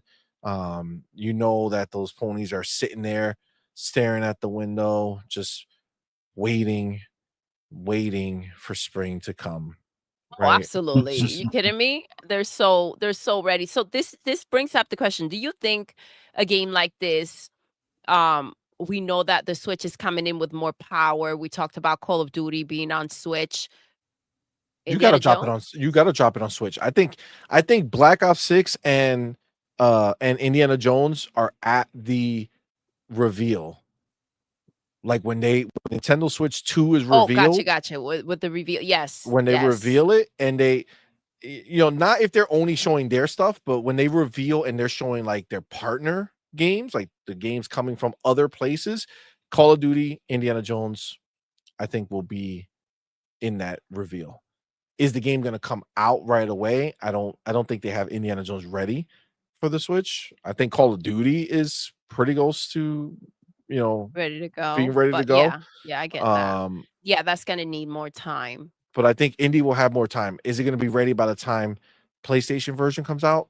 Maybe, maybe not. Maybe they want to stagger it. Maybe they want to make sure that this damn game gets recognized for Game of the Year, so it drops on PlayStation in spring, and maybe Yes, the on Switch in the fall or in the summer. You know, yes. Oh my gosh, yeah. just to give it some more legs. You know what I'm saying? But they're not gonna think about what they said. Depending on how it sells, people get so caught up in PlayStation. PlayStation is the least exciting for them because they don't buy games over there. On Switch, they buy games. Now they buy first party games, but at least they're buying games. On PlayStation, they don't even buy the first party games. You know what I'm saying? So, what are they buying? What are they playing? Facts. And plus, Ubisoft said this once, and I believe it to be true. And that's why they've always been there, which is at the beginning of a generation, like when the console first drops, you want to be there because that's when people are most exploratory. That's when people are most like, what's this game? I want to try. Oh, I want this for my new console. I want this one. Right. So I feel like COD 100% going to be there, but then I think Indiana Indy's Jones will follow too. And that's why it's so ridiculous. The PlayStation 5 Pro, they're not promoting any games. Here we go. They're just showing you the box. And it's like when you buy a new console, you're like, oh, what games can I get? Let's go. Let's shop, right? That's what you want. You buy the console for the games. It goes hand in hand. But when it comes to this CMoney, what I'm hearing is that Troy Baker is going to have to keep effing his wife as Indy, to really get into character. Yeah, right? yeah, I think so. Yeah. I think so. For sure. So his next performance is going to be even better. At what Based point, on your theory. At what point does she look at him in real life and see how he acts and behaves, and then see how he performs as Indy in the game? And she's like, how about you be Indy when you walk through these doors? You know what I'm saying? You know what I'm saying? All the time. As Indy always. It's in there. Why don't you just do that? Don't come in that door without that whip. Where's your fedora, homie? He gets everything in the trunk ready to go before he walks in the house. Oh man, that's wild. It's true. But what do you guys think about this? I know we talked about it before, but does this color your opinion, knowing now of like their desire for this? Do you still think that Wolfenstein is the way to go?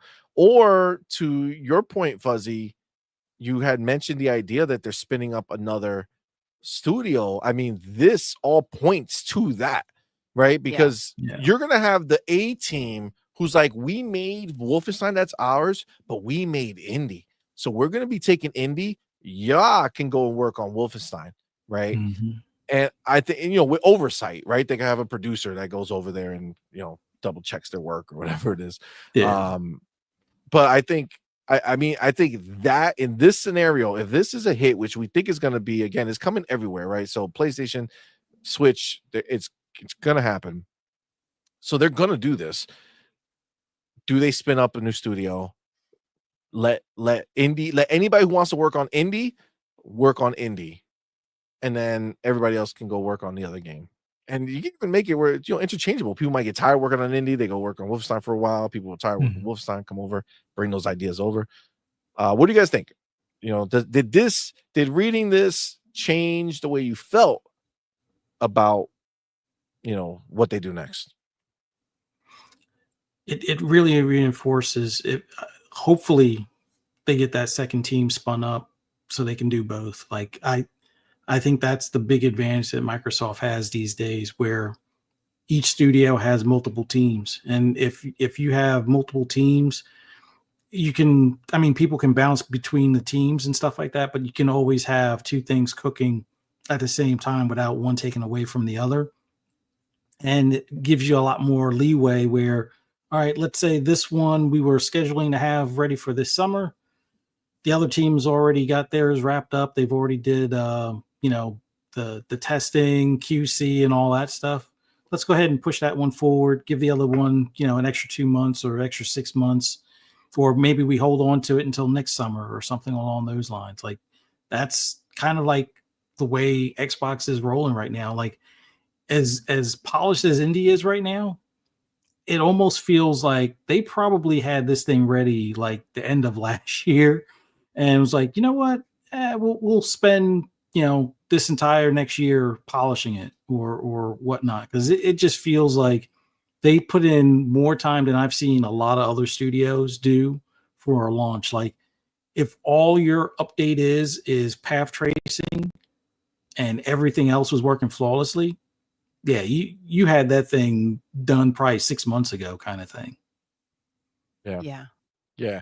And I mean, we do know that, especially coming out of Bethesda's camp, I don't remember how the Wolfensteins have worked in the past. So I don't know Machine Games 100% how, if they normally have issues, at launch with their games or not.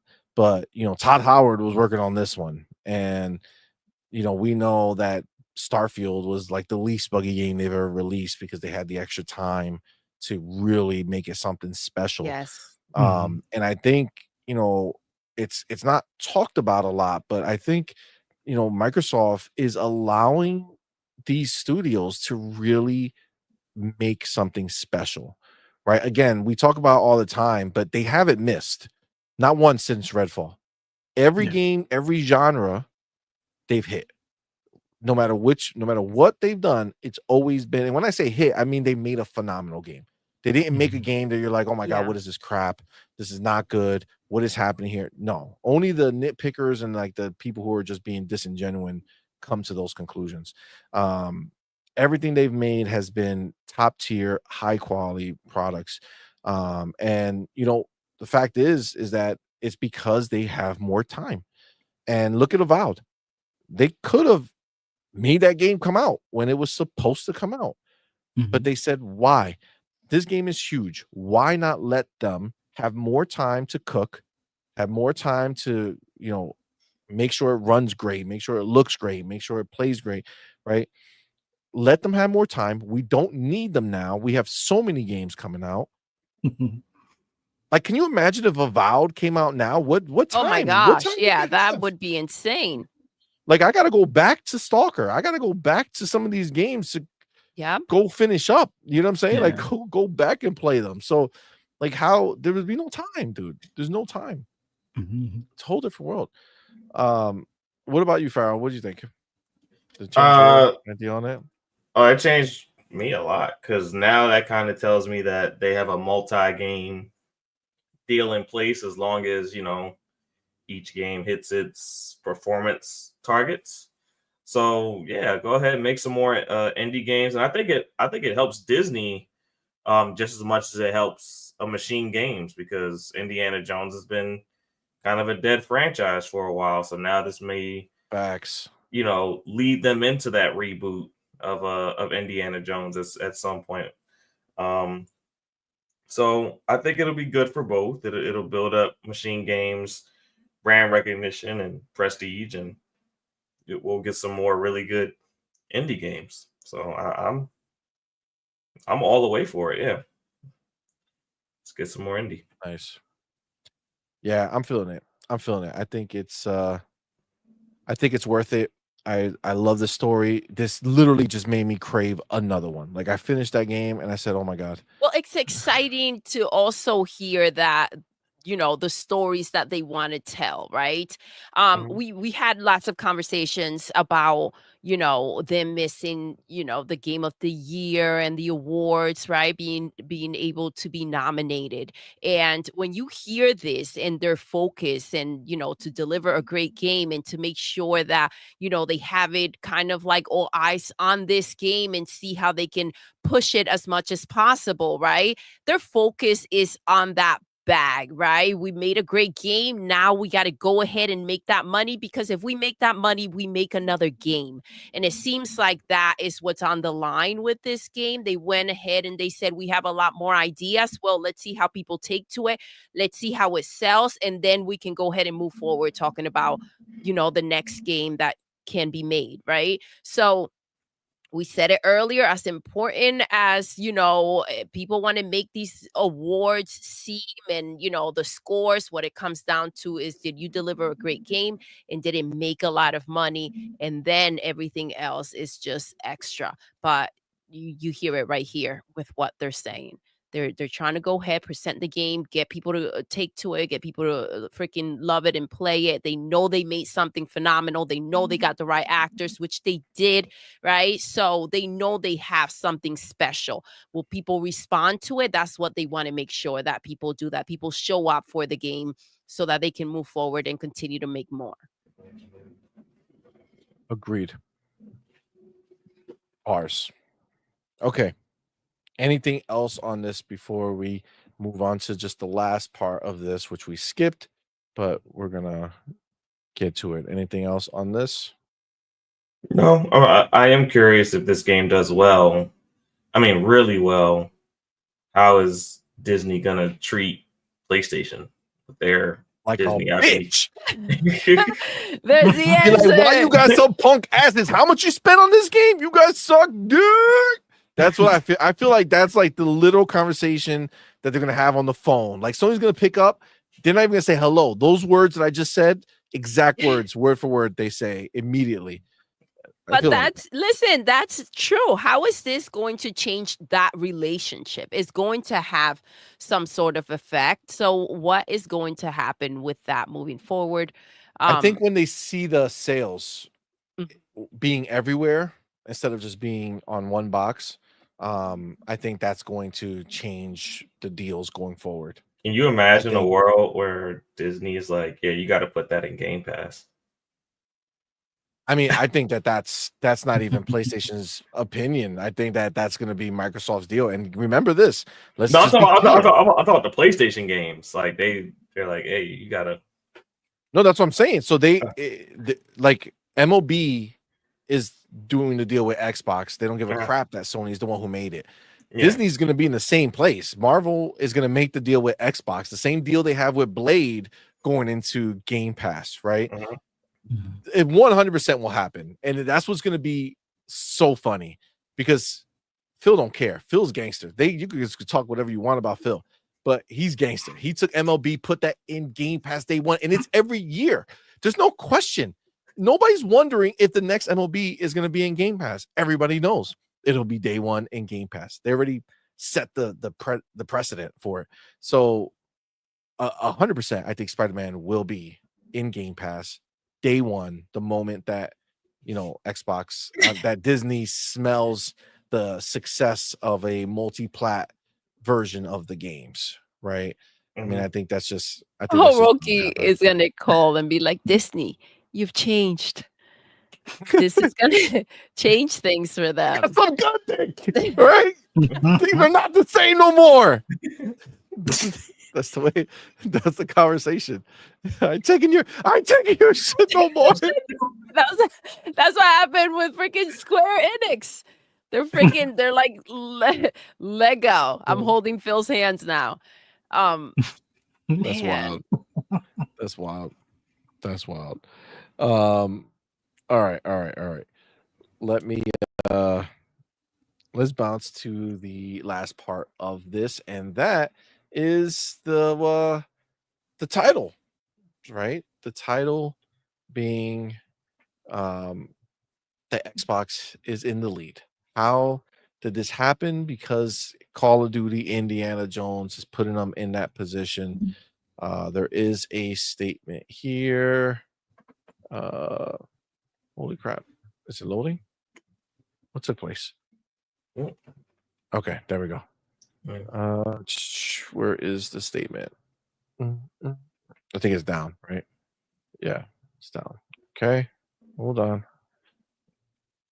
Nope. There we go. This one. Whenever this loads in, that's going to be what we're talking about. I got to fix my timestamp because it's not cooperating. There we go. Here it is. All right. So change my chapter. Okay. So Variety writes it here, and honestly, we know that this has been the reality, but in this one paragraph right here, they say that the momentum of Indiana Jones and Call of Duty has put Xbox in front of longtime rival PlayStation. Now, here's a quote: from a pure content perspective, we must conclude that Microsoft's portfolio is now quite a bit stronger than Sony's. And that comes from Moffett Nathanson,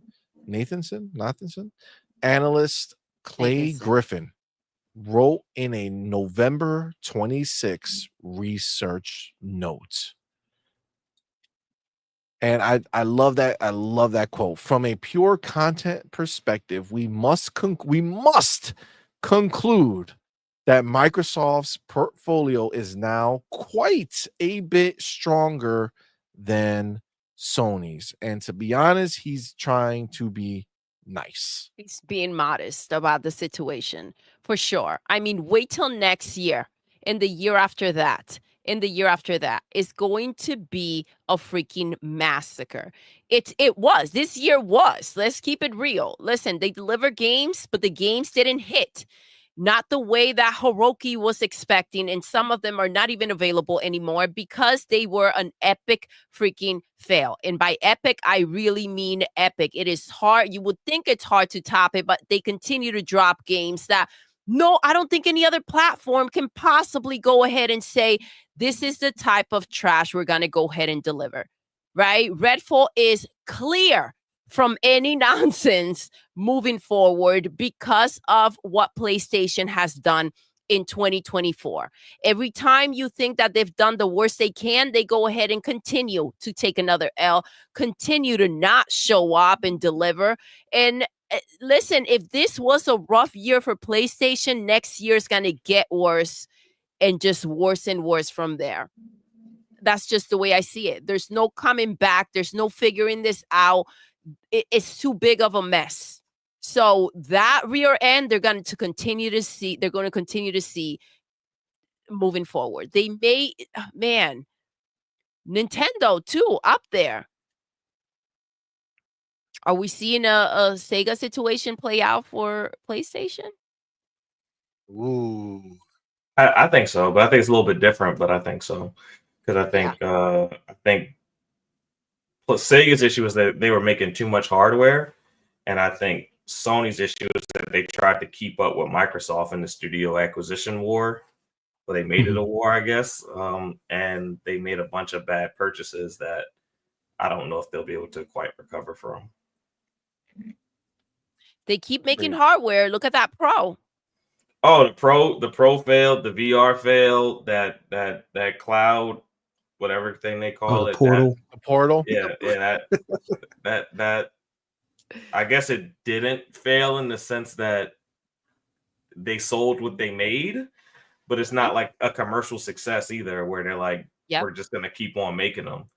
Well, they're supposedly making an actual handheld now, right? Yeah. So I mean, they are failing on the hardware side, but it's not to the extent that Sega was. I think their undoing is that all the studios they purchase kind of stuck in a way. I mean, I'm not saying they make bad games, but like you purchase, no, they make bad games, bro. They make bad games. They do. They do. It's okay. That's just the reality. This is what we've seen. I'm trying to be nice, but you bought that studio that made Returnal. Can't they? Housemarque. You buy them. You buy them. First of all, that was a pity purchase. Okay, that was a pity purchase. They did that because they go way back. I don't know who blew who, but that was a pity purchase because they haven't made anything worth a damn dollar-wise. They can't sell a game to save their lives. Okay, they can't. But the worst, so there was no value in buying them. That was just a like, we've been together for so long. We know your guy, dude. They literally had to cancel. They were working on some other game. They stopped making the games they were good at because nobody bought them. They tried to do a battle royale that had to get scrapped, and then they just, I don't know. Somebody old at PlayStation had a thing for the old lady that they created in Returnal, and it's just, they were like, "F it, we'll buy you." They probably got it for real cheap. and that was the end. And So- what happened to the graphic novel that they were making? Wasn't that supposed to come out this year? It probably It was did. a We just don't know about it. They're probably. I think they're going to save it for when the new Xbox comes out. They Got want it. to. They're They gonna got to hit launch 'em up with a- competition. They want to With a compete. novel. You know No, what I'm saying? they're They going to gotta- do a remaster of Returnal next year. Yeah. There you go. But if you go through all of Sony Studios and you look at the potential earliest date that their next game would come out, it just looks very spooky. It is very spooky. It is. So, There's a reason why they showed us Ghost of Yote Yeah. and pretty much claimed that for next year and not early next year, like next year. So there was supposed to be Wolverine spot next year, right? because if you look at the original Ghost of Tsushima trailer, it had some gameplay in it. Not saying that it was long, but It was just- impressive. At Yeah. least it was impressive. This was not impressive, and there was gameplay at the end of this thing, and it looked worse. It looked like somebody was trying to make this game on the PlayStation 3 before porting it to the PlayStation 4. Like, I don't know how they messed up and made it look worse than the PlayStation 4 version of the game. But there was gameplay, and it was doo-doo. That's why it's so disappointing. You know, it was probably the pisser. They probably gotta used the turn it piss off. on. Probably. They probably turned the pisser on. Yeah, they probably did. Doesn't believe sound it. right. Just gotta blame the pisser. You know what I'm saying? It's just the way it is. Spent $700 for this feature, and you got to turn it off to make the games work. It's like, Isn't that? Oh my God, that's crazy. That's crazy. Yeah. We've delivered the pisser, but just turn it off or your games won't run properly. Like, Dude, what dude, are yo, we check talking this out. about? Listen to this logic. You got people who own the PlayStation 5 Pro begging to be able to turn it back into their PlayStation 5. Why can't we just press the button and just bring it back? Huh? I want to bring my PlayStation 5 back. They out in the streets mad. What? Give it back. Yo, they're begging for their own shit back, yo. It's crazy. They're willing to keep it and take the L for the $700. They don't want Just their tell money us back. how to turn it off. They just want to turn it back. You know No, the what's worst one is- wild? Good. If they take it back to GameSpot to trade it in, they won't even get the value of the PS5 back for it. Nope. Oh, Nope. that's wild. they got You know. twice. You know, That's GameStop be like, we'll give you $300 for it. You know. Yo, the value of that PlayStation 5 about to go up again. Like, they're like, yo, we thought people were gonna drop this to go over there, but it seems like we gotta protect the stock of our PlayStation 5. So You know what's crazy? The person winning over here is the guy with the face, Dreamcast guy. He sold his girlfriend his PlayStation 5 for $500 so he can get the Pro, and now she's playing better games than he was. damn. Freaking crazy. Wow. This is crazy. She's playing Silent Hill 2, looking at him like, I bet you wish you didn't sell me your 5. You're like, give it back. Give it Oh, back. man. That's why I'll trade you my She's PlayStation like 5 600, Pro. motherfucker. 600. Yesterday's 600 price for ain't the today's PlayStation 5. That's right. That's right. We got our boy Demo Flow Gaming in the Demo! building. What's up, man? Thank you for being here, bro. Yo. Thanks for that $5 super chat. Says Thank you, love. Xbox is on top now. Yes. And ponies can't handle it. Sony is so broke they have to remaster startup screens and sell stands for the love of it. Remaster. Yo, that's true, bro. That's true. Man, that's wild. That's wild. But it's our, Oh, thank you, isn't brother. the startup screen thing like only like 30 days, so they can only afford Yeah, it's like for a give- limited amount of time and shit. That's wild. Oh my gosh. Like, let them have it. They've had a rough year. You tricked them with the 5, you tricked them with the Pro. Like, let them have something that matters to them. Nope. 30 Oh, days. Let the countdown begin. It's like to sustain them through the holidays. They're like, let's not let these gallopers do something crazy during the holidays while, they play Indiana Jones on Xbox and, they got to go ahead and just watch the videos Oh on man. YouTube. Yeah. That's It's wild. crazy. That's wild. That's Oh. wild. Well, listen. This is the world that we live in. All right. The roles have reversed. Okay. Xbox, as they said, right? I love the fact that they bring it out, by the way, in this whole thing, that it's like Xbox is done playing their game, right? They're not playing the console race. The console race is a losing race. That's like before the car came out, Sony and Nintendo still trying to make the horse and buggy, and Xbox is like, nah, I'm good. We're gonna do something bigger and better, right? And that's what they're doing. They're leaving Sony, PlayStation, and Nintendo to the horse and buggy race, and they're moving forward, right? And they're making bigger moves than they ever thought they would be making, that Sony ever thought they would be making. And Sony's used to copying Xbox, right?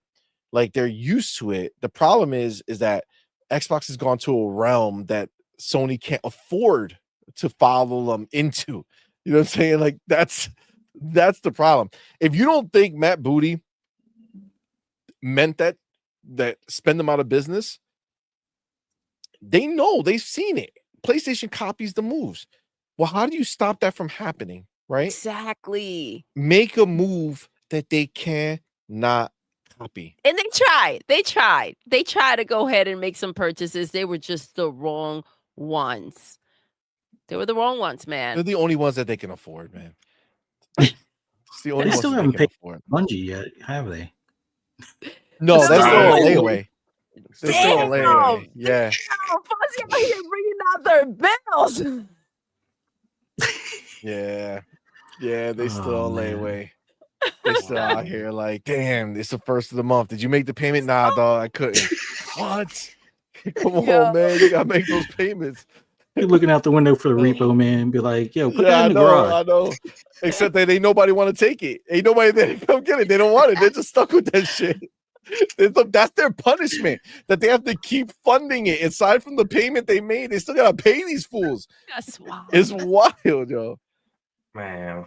That's Oh wild. my god. It's I'm on so ironic that the guy that they, I guess, cooked the books, he must have had like all those cars that he was purchasing listed as employees or something, just to make it look like they were legit.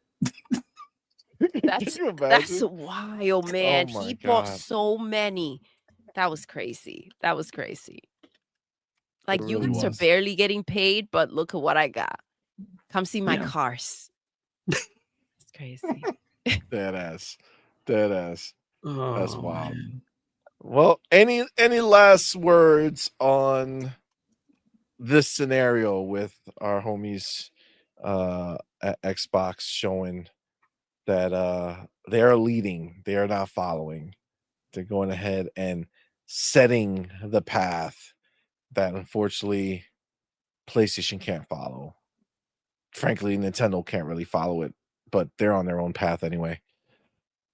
So, anything else, baby girl? Anything else you got to say? Fuzzy, Farrell. No. Nah. I can't wait to see what they're going to show us this Thursday during the award show. Is going to be our Xbox Winter Showcase. That's right. You are loves to say it. He's right. That's He's right. 100% right. That is an Xbox show. I cannot wait to see what they're going to show us, what freaking they're cooking, right? I'm excited. Absolutely. 100% agreed. The homie Smitty Smith says, I love the OG Xbox dynamic screen I have on my Xbox Series console for the past 2 to 3 years. Oh, what are you saying? They didn't put it out and then remove it after 30 days? No More Pocket says Hiroki Totoki's is probably about to sell those retro PlayStation startup screens for $19.99. I was thinking $9.99, but listen, at least like give them the option though, right? Like give them the option. Don't just like take it away. Like this is just sad. These gallopers were so hyped about this, and it's like you got something right. Just charge them for it. F it, charge them. They'll pay up. So Sony is so embarrassed that they won't even allow like GameStop and all these other websites to list the PS5 Pro's trade-in value. Wow. No. It's not listed. What? Wow. Damn. They probably not even allowed to take the trade in. They're like, nah, dog, you No. ain't taking that one. Well, I see some refurbished ones you can get. They already selling refurbs on Yeah, because fools is smashing that shit. They're like, yo, this is not what I bought. It's supposed to have power. Where's my pisser? They're not liking it. They're not liking it. They're not feeling it. They're not feeling it. That's crazy. Got the Holy Spinny Smith in the building. What's up, fam? Says Doodle, the guy with the face. With the face, baby. The Buckle X. He will always be the guy with the face. Oh my God. Rainbow says Sony has always tried to box the industry into their half-baked formats. I applaud their failure. Yes. Yeah, this is one format Rainbow. race. I don't think they're gonna win.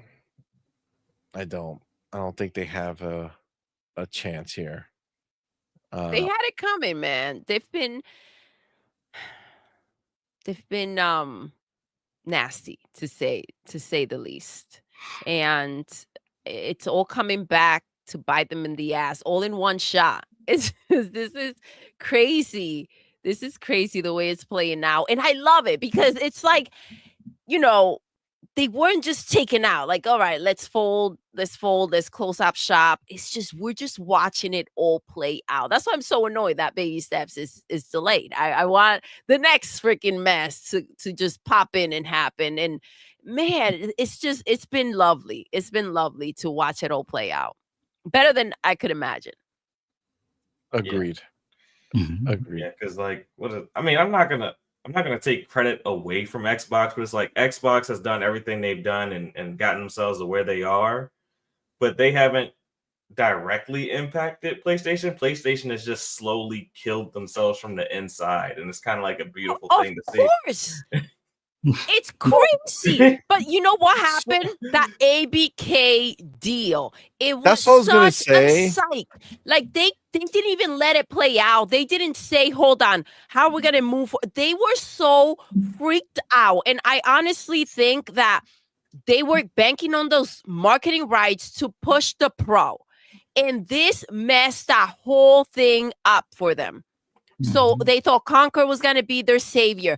They made so many moves thinking that, once this ABK deal closes, we're done.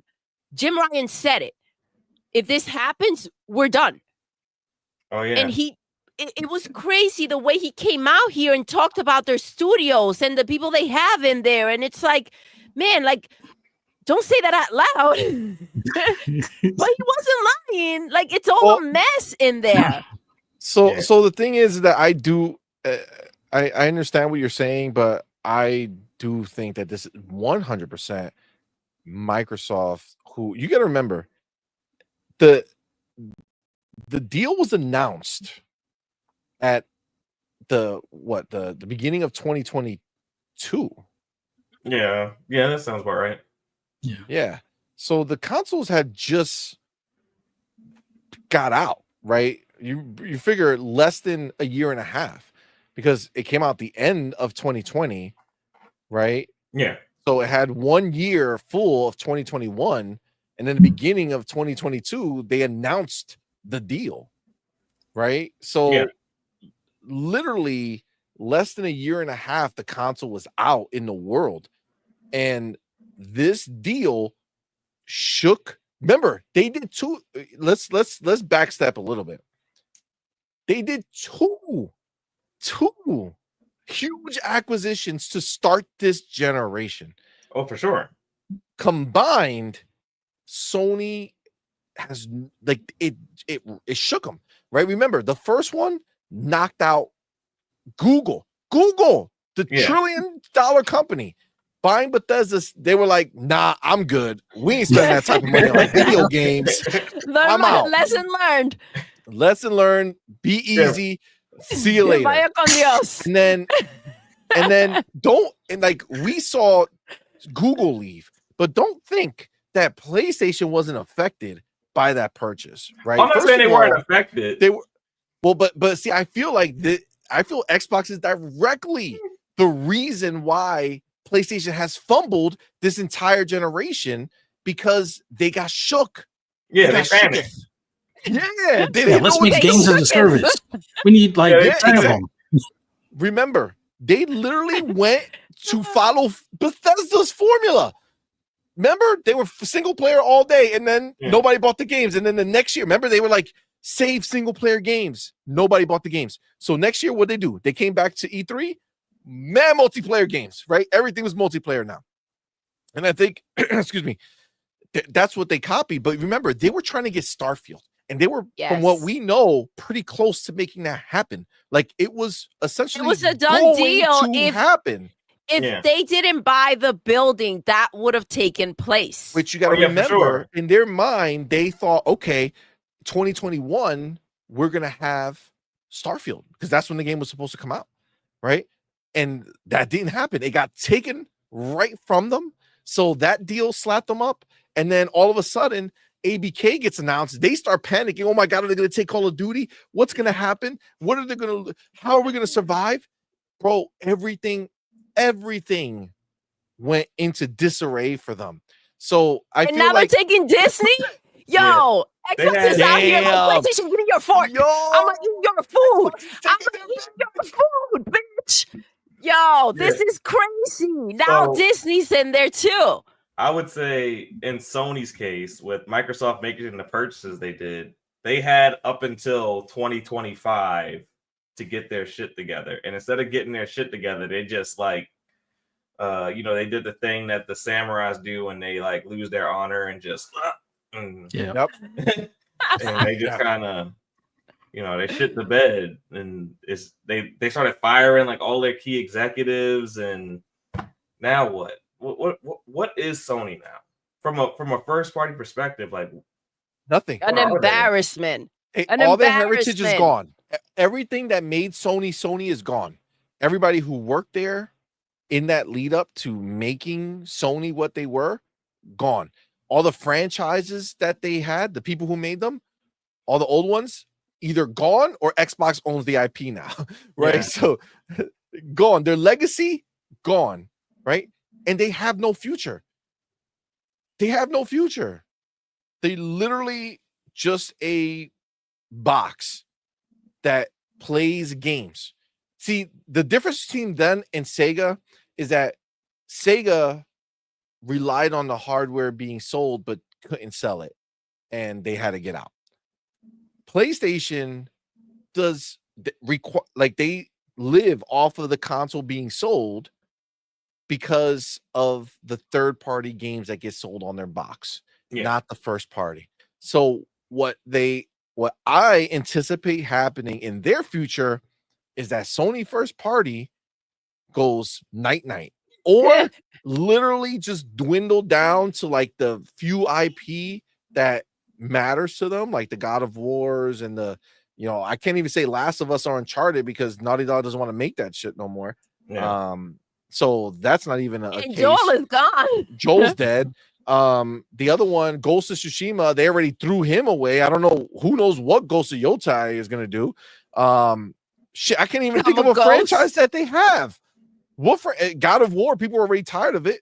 Like the syndrome happened, and the second game, it took 4 games for the original God of Wars to go to crap. Ascension was like, what are you doing? Right? Even though it was good, it was still like, all right, this is too much, right? It took them 1 game to reach the max with God of War. 2018 was the only one people liked. And then all of a sudden, Ragnarok, you don't hear nobody in these streets talking about Ragnarok. No. Where you ever hear any people were talking about 2018 forever. Still talk about it. 2018. Yes, that's the only God of War that ever gets talked about ever. Ragnarok is done. God of War, done. If they were planning to let that kid run the next game, they took him out back night. You know what I'm saying? He's gone. You're gonna find out that he slipped on a fucking coconut and he went down for the count. Coconut? Done. All right, over. Right. They got nothing. Horizon, I just see it. Primo Drake. Horizon, they came out chest out. Like, look at me. Yes. Look at me. I'm Horizon. I'm the most important game PlayStation has. They made part 2. Nobody cared. They made Lego Horizon, flopped worse than any fish in the world. Okay. Horrible.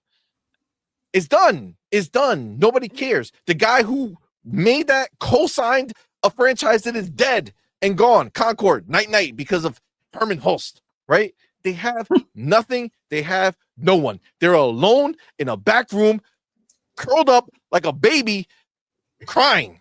That's what their life is right now. That's what everybody at Sony is doing. Anybody who's working on the games, they're sitting there and they're saying, why are we even doing this? No one's gonna buy it. And then Sony's gonna be mad at us. It's what they're doing, yo. It's what they're doing. It's a problem. It's a problem, and I'm here for it. I want to watch it. I'm gonna watch it burn. Right, Demo? Hit it. let it burn. Let it burn, baby. Demo says CTS Dallas con la chancleta. La chancleta, la correa, tírale todo. Let's go. The world they live in, bro. It's the world they live in. But they sit there and think they have something on us. They don't have nothing on us. They ain't got nothing on us. We live in that good life. Yes. We live in that good life. They sitting back and they watching and they just eating their bootlegged great value Cheetos. And they're just in the window, just dogging that shit, just eating so many of them because they have no other thing going for them in the world of gaming. They just sit there and they're like, one day I'm gonna play Indiana Jones. It's coming, I know. Springtime. It's gonna be so good. Motherfuckers break out in song thinking about springtime. They're gonna get a game that they actually want to play. They got nothing, bro. Oh nothing. Every time PlayStation announce something, they're like, I don't want you. That's literally what they say, yo. I don't they want just no GoBot. Screaming. I just imagine them like super red. I don't want you. Just like shaking because they're so tired of PlayStation's waste of life games that they release, bro. And I think the worst was Spider-Man 2 because everyone saw it at that showcase. No one was happy. No one was happy with the game, but they went out and bought it anyway. And then the game was completely broken, and they had to convince themselves that it wasn't. Yeah. And then it still didn't hit what it was supposed to hit. So like, no one walked away happy. No one. Tony's didn't walk away happy. Sony didn't walk away happy. Disney didn't walk away happy. They still asking where their money at over there at Disney. They literally, where my money? That game should have been co-op. That was like the biggest miss. The fact that they had to explicitly say it's not co-op. Like, that's what people wanted. Don't get your hopes up, guys. It's not going to actually be fun. It's not going to actually be a good game. Okay. Yeah. And it's going to be the same shit you played last generation. Okay? Enjoy. Bungie's over there getting Mary Jane a better weapon. A better stun gun. They're gonna make a military game with Mary Jane as the lead. She's just gonna be walking around, bombs going off, taking shots. She's gonna be like, that shit don't hurt me. Did you not see me in Spider-Man? This is my game now. She's gonna be Jane Wick. You work for me, okay? You wildin', see? You wildin'. Oh, PlayStation fools, bro. They wildin'. I want to see the equivalent of what I just said from them talking about us. I want to see it. What can they say? What can they say? Well, I got all these games in Game Pass that I can play so much, and I'm so happy. What? What? Yo, there's nothing. There's nothing. There's an open invitation. Any pony, you want to come over here, you come on the stage, and you go and you tell me, I want to hear your version of what we do to you. I want to hear what you have to say. Because from what I've heard from all the clips that get thrown around from these pony shows is a bunch of lies that they feed themselves, and they refuse to just accept facts for facts. True. I just feel bad. You know what I'm saying? I agree. It's true. Denial, baby. That's how they cope. That's how they deal with the mess that's taking place. No games, telling themselves they hate Xbox, telling themselves that they don't want their games. But so excited every time one gets announced. I mean, it's wild. It's wild. These ponies are crazy. They believe their own lies. Facts. Yeah, he's it's wild how these people are, bro. It's wild. Football Pocket says Mary Jane Wick. That's that new shit. That would be crazy. They're gonna do a spinoff. It's gonna just be Mary Jane. Oh my god. All right. That was fun. That was. Guys, thank you so much for rocking out. No Thank you problem. for being here. Appreciate it. Yes, this was a great show, man. Thank you all for rocking with us.